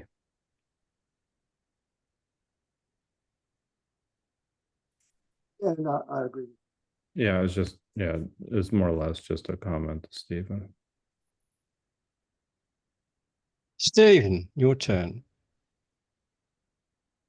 I was going to talk about the great man of Europe. I'm not talking about Donald Trump. I'm talking about dear old Nietzsche. I was wondering, Pierre, you might be a bit familiar with Nietzsche, I assume. As in the past few years, I've just started to try and read him. And the thing I sort of come across in Nietzsche is when he's talking about modern man and modern culture, well, perhaps modern Western man, he just sneaks in. He doesn't even make it obvious, but he condemns modern Western culture as being shallow, as being superficial. And I wonder how much would you think this contributes to the political and cultural disasters that Europe has witnessed in recent times? Of course, we have a beautiful moment now that the Western intelligentsia has again rediscovered the joys of anti-Semitism. And to me, anti-Semitism seems to be a type of superstition. Even though I'm a mystic, I'm wary of superstitions. And I'm just wondering, so what would you think, Pierre, is shallowness and superficiality, say, a contribution to, say, something like anti-Semitism? Because now we have this beautiful moment that we can see the creature bounding along again in the 21st century amongst the Western intelligentsia. Thank you. For me, it links to what Joe had just mentioned about difference in the interpretation of it. For me, it links to that. One thing I believe, that's just my own, I believe that the lack of ethical thinking in our society is one of the causes of disruption. And it is linked to that kind of very materialistic approach to everything. So it doesn't matter what I believe. I certainly believe that more than the world, some people will religion or business. And when people simply dissociate themselves from, and it's just enough to go outside in the evening and look at the sky and say, that's it, huh? And a bit like the reference to Derrida, where there's no center, there's no border. And people started, and what I fear is that for the moment, we are so materialistic that we believe that there is a limit. And actually there isn't. And it is a fundamental question. And when concepts like the modern man, and the critique which it does, is indeed based on suddenly a realization that people were considering more than just one aspect of life. And it is strange to look then at the work of Poe. Said, in the Middle Ages, there was a confusion in between soul and body. And then suddenly we separate the two. And then suddenly the soul becomes completely sideways, and everything goes to the body, which was not an argument that was favored by Foucault either. But we see an awful lot of people do that. And it's a big question. I think that question goes well beyond. But thanks for raising it, because it is something that certainly I'm concerned. And by the way, it goes back to something that I'm fascinated by Plato, even more than Aristotle. One of the things that I like about Plato is his way of always looking back at his argument and saying, but are we sure? And in the first dialogue, one of the things that he does is absolutely magnificent, which is where he says, going up at the God, what belongs to friends is held together, and that the morality of a state is the morality of the service to the people. And then at the end, when Socrates, when the other person says, Socrates, yes, I think you're right. You just demonstrated what I wanted to know. And Socrates says, yes, but that's only because of the starting point that we see. that kind of reality of kind of understanding that we are not really in that kind of absolute. And if we exclude the things that we don't understand, certainly, I think we are failing. And I think that is one of the things that is.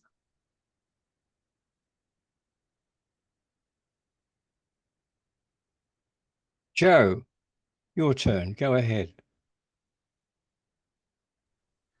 Oh, thank you. Well, I guess I wanted to push back a little bit on the discussion of both the centeredness um, of meaning, of signification, and also the point about anti-Semitism, because it seems to me that, you know, as much as Derrida might want to insist that on like a abstractly perceived ontological level there is no center, there certainly can be the appearance and action or activity of a center. And I think one of the most horrifying things to come out of what has been an extremely trying period with Israeli policy is that Jewish identity is perceived by everyone, including in the diaspora, as centered upon Israel, and so it has not retained its flexibility or its eccentricness. It has instead been very influenced by the policy decisions of very few, and I think if anything, Derrida is trying to um, insist on ontologically, but also practically work towards a decentering of that kind of power. Thinking of, for example, his critiques of the archons in Archive Fever. Yeah, one of the things because I read Derrida in French, but there's a slight issue there with translation.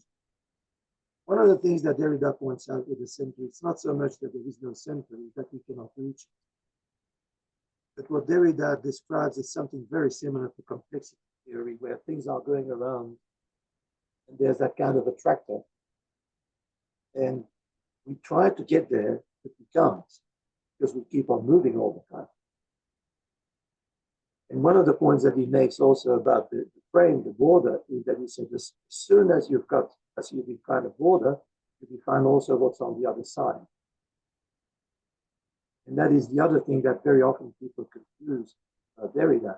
They say, there is no center and there is a border, but you need to read the way that he interprets it. But I agree with you, and there's that kind of issue of there is a certain fundamental uncertainty associated, which certainly I like. I'm not a great fan of certainty for various reasons. Is that when we become certain, suddenly we refuse to listen. If we refuse to listen, it can't be heard. And in a way, that's the point that Derrida makes with the center, because we can never reach it. Let's just look at the trajectories that we can focus. With the issue of Israel and Jewishness, I'm not Jewish, but I had the good fortune of working with both Muslim people and Jewish people, believers and non-believers. And one of the people I worked with for over 20 years, almost the second father to me, was a Jew born in Israel before the Second World War, well before Israel. And he was there when Israel was created, and his reaction was, after a while, leave. He went to Belgium, married a Belgian wife, and moved to Asia. And Ike always says to me, what he fundamentally finds so objectionable about Israel is that kind of confusion between being Jewish and being Israeli. Something that he did not accept. He completely refused for many reasons. And one of the points that he raised, of course, that he was born in Palestine, he considered himself more Palestinian than Israeli, which is really interesting when when you meet the people, but of course that is not the way it is represented in the media either. And I suspect that in the diaspora then there's the other people that have that kind of questioning, which raises question about the three levels. There's anti-Semitism, there's anti-Zionism, there's anti-Israelism. They are two different things. You can be against Israel and still in favor of Zionism. You can be against Zionism and therefore Israel, still in favor of Jewish people and the Jewish culture. And that is something that we failed to mention when we talk about the issues that we face at the moment. Creates a confusion.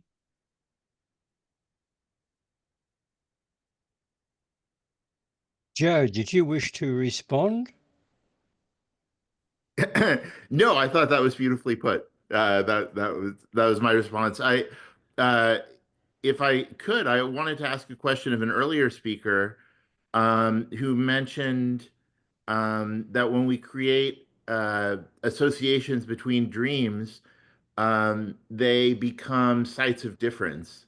And I mean, dialectically, I understand that like when you connect things, you also, in a sense, define their margins or their differential portion. But I was just wondering how the symbolic systems of memory and belief that weave together dreams um, plays in your mind into the notion of difference. And do you want me to answer, or do you want me? That's an open question to yeah. One thing that I like to point out about that, and it's even the concept of the symbol. I think we all understand an image and a symbol. An image is something that we see, we make sense of it. A symbol is something that we see or read or whatever. As soon as we see it, we associate it with the mythology. And most people don't understand the big difference that there is in between image and symbol. Because that symbolic value, that mythological value, is automatically associated. And that creates all sorts of issues, and particularly issues associated with value. And also because the interpretation of a symbol is extremely cultural. So if you design a cross on a wall, you show that to a Christian, there is an interpretation that is immediate. You show that to a Muslim person, not the same at all. Which is why the Red Cross is the Red Crescent. That kind of symbolism has all sorts of things associated with it that I think we don't teach enough. And it's something that I do with my students when I teach topics in language as well. And I make sure that they understand the difference. Because the confusion between the two creates enormous problems with the text that we create and with the text that we read. And I associate that to that, to the argument that we put forward earlier. Does that make sense, Joe? Where are we? Did you want to respond, Joe? No. I think that does make a lot of good sense. Right, thank you. Don't see any hands up. Earlier, Michelle had her hand By up. the way, I would, because of other commitments, I would like to have us stop around 4:30, but I'm still happy to take questions. Yes. Did you want to ask that question, Michelle, that you had your hand up before? No, perhaps not. And by the way, I'm really impressed, and as David knows, this is my 7th presentation. I really like the Existentialist Society because we always have the discussions that really bring all sorts of things forward. And I always point out that as I said, there is no point about certainty. And you raise so many interesting questions that make me think and then look back at how I understand the material and how I can improve and adjust. So I thank everybody here. And certainly the people who asked questions. I'm really grateful. Really grateful. Yes, there are so many schools of thought within existentialism that, as I point out at the beginning, they're quite diverse and often conflict. So, yes, so we agree to disagree, and people might have their favourites, but nevertheless, we managed to get quite a wide variety of viewpoint, and that the discussion certainly brings out those issues of difference. Well, if we haven't got anybody wanting to make another comment or question,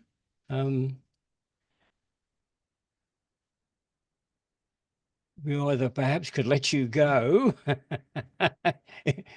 if you wish to go, and the discussion can continue on. I don't quite see what happens when I leave. when you leave. Yes, everybody will then push their own particular barrow, which what happens when the fly leaves the ointment? Yes, well, we've just got two more hands just went up. Go ahead, Joe. Okay, I'm going to let you discuss other. So I just wanted to ask also, we had a speaker who mentioned the idea of a third space, or I think Quora, maybe I'm mispronouncing that, in Plato, and which is new to me. I've read some of him, but I don't know that concept. So if we could go into that and whether or not it feels like a generative side of difference or not. It would actually be interesting, I think, to have a seminar presentation on some of those concepts, how they overlap, because it overlaps with concepts like the three levels as well. All those things are connected some way genealogically. But the point that Cixous makes, and she's not the only one, there's a genealogy of things. Very often we take things in isolation. And that is a topic that requires really presentation, I think. Well, Darlene wants to have her say. Go ahead, Darlene. I was just going to ask if the slides were going to be available, the slides whenever we were presenting. Yeah. Oh, yeah. And in the slides, you're going to find the short interview of Cixous and also a list of references. You can go back to the original material. Thank you. Awesome. So how will we get people to be able to access them? Well, I can send you the slides and they can be posted somewhere or whatever. Yes, that could be one way. Or would you rather people contact you directly? It depends what's the easiest way to get it to everyone or to the people who want it. Well, if you're prepared to give an email address.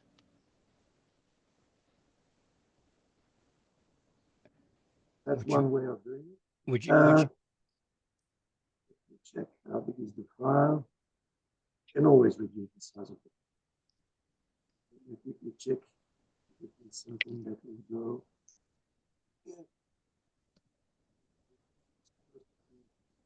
So what are you doing? Putting it in the chat, are you? No. Or putting it in the chat is one possibility. So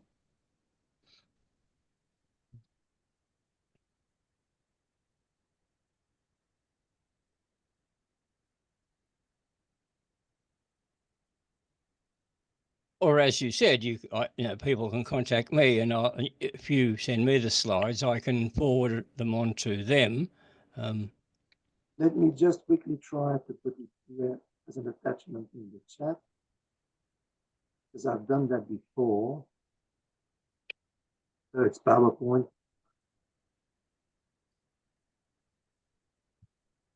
And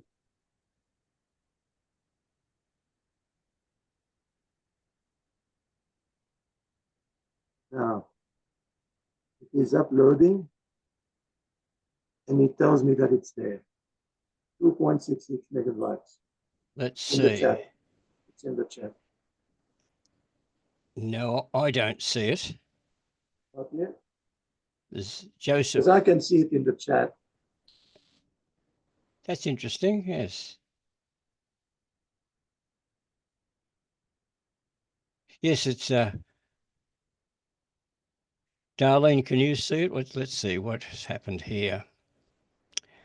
The alternative is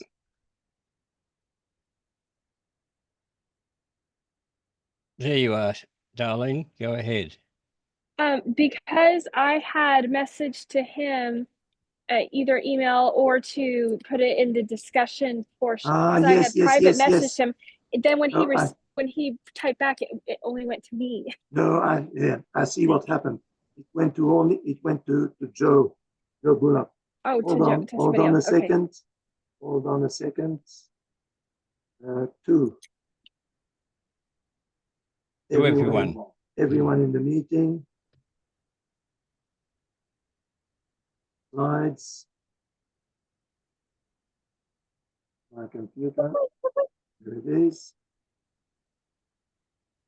Apologies for that.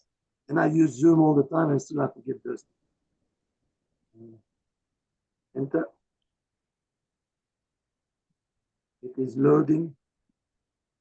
And it should be there now. So have a look in the chat. I see you put the actual slides there. Yeah. Mm-hmm. Right. So when I click on that, it says open file. Okay. And it opens like you've got. And then you can simply save it. Yeah, so if everybody's understood that, Pierre's put the link in the chat so you can now download the slides from there.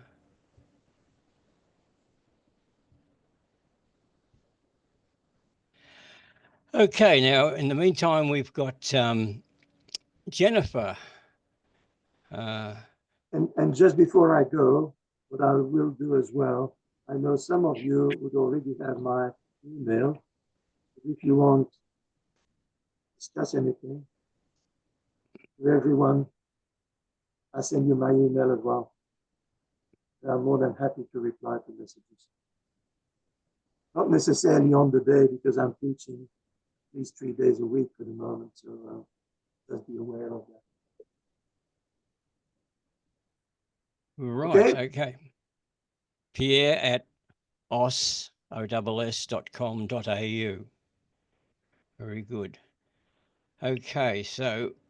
And so I can leave you now and go and prepare. Well, Jennifer would just like to have a word, so yes, go ahead, Jennifer. Yeah. Thank you, Pierre, for an interesting talk. I come from a sort of a graphic design background, and I'm quite heartened to see so much more visual graphics rather than just language as a way to understand the complexity of information now, thank goodness. It's been a long time coming. But I also find linear language to be like, as a metaphor, like the threads of a tapestry. You know, each individual thread can't see the whole picture, and it can get itself tied up in knots if it doesn't have this big picture pattern that we're all aiming to achieve. And I think this is especially true when words are used as a form of, I consider disingenuous competitive point scoring and combat rather than a joint search for truth. And so when you come up against someone, you know, with a different viewpoint, you know, a bit like akin to a cross stitch, say, for example, you risk going in sort of like a gnarly circle, you know, rather than attempting to see someone else's totally different perspective, you know, which would better inform you of the whole pattern. So imagine if, say, for example, you know, when we used to travel the world as nomads, you know, you'd maybe come across someone, you go, oh, where did you come from? Oh, where are you going to? You know, and so it can better inform someone of a direction or a new direction they can take or a new way to think. So I tend to think in metaphors. And I just wondered about your views on that, the limitations of language. There's lots of benefits too. I have an exercise in one of the classes I used to use, which was looking at people's different associations with words. And we've all got such a multitude of associations with the same one word. It's a miracle we actually even are able to understand one another at all. So we work more like thesauruses, I think, than dictionary definitions. I agree with that. One of the things is that we can only communicate because there is a commonality in the signs that we use. And then there is a continuity. Without that continuity, it doesn't make sense. But at the same time, we need discontinuity at the same time. So it's that combination of continuity and discontinuity, the elements that we use that create that tapestry. It's interesting also how interpretations change depending on the background. And Claude Lévi-Strauss makes an interesting point that is taken up again by Josh in Visual Identities.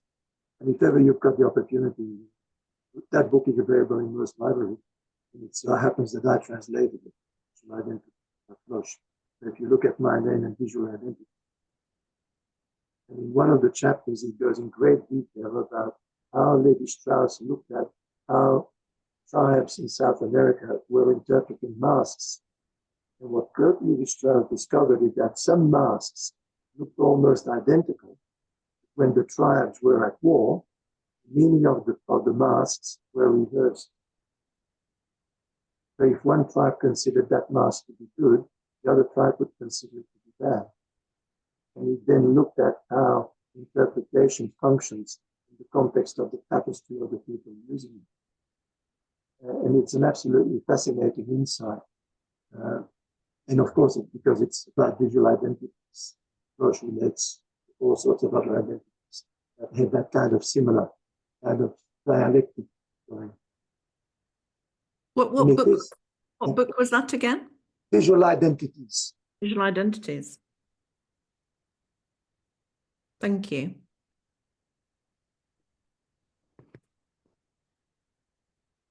Well, Pierre, do you want to answer more questions, or? Are there more questions, or it's just discussion? Well, I can see 3 hands up, but we'd have to find out. Well, quick questions, quick answers. Okay, Joe, go ahead. Go ahead, Joe. Oh yeah, okay. So in the slideshow, which I am just getting a chance now to review, and thank you for posting it. But I wanted to ask about the claim that the gendering of like nouns in French is not sexual. I feel like that is sometimes true and sometimes not true. Like I think the attribution to like the male gender of desire as a male noun is a kind of not only gendered but sexual connotation of desire viewed in a primarily patriarchal way.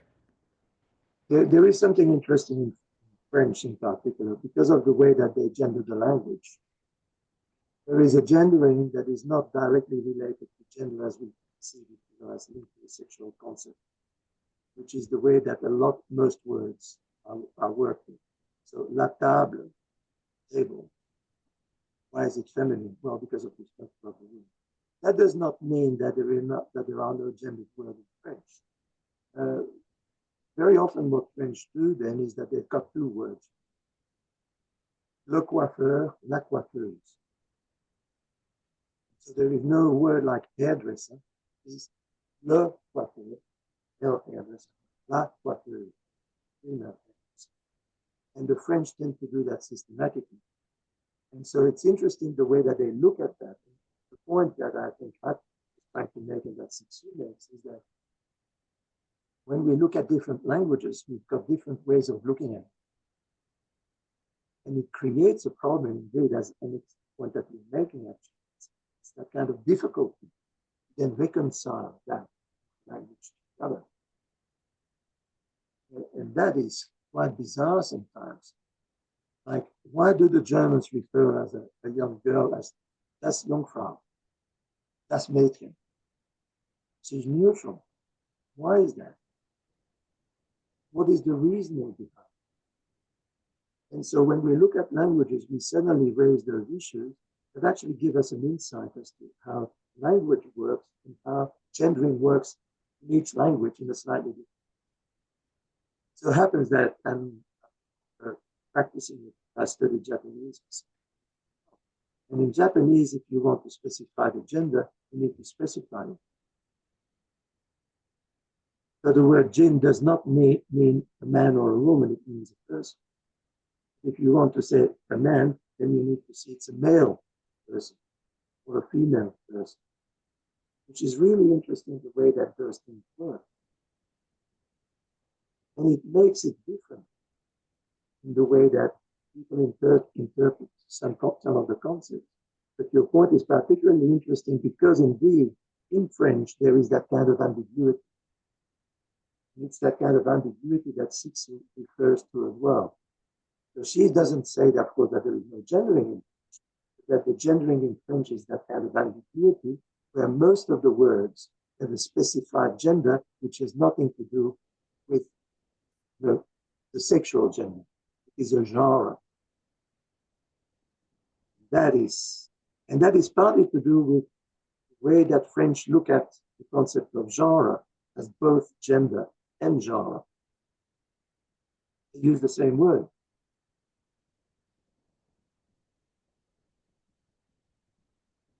I find that fascinating, by the way, which is why I'm interested in things like that. Good. Well, okay, Pierre, perhaps we can let you go now. Well, thank you very much for your talk on Helene Cixous and the transformation of language. And as we can all thank Pierre. Good. You're welcome. Good. You're welcome anytime. All the best to all of you and have a very nice rest of the day wherever you are.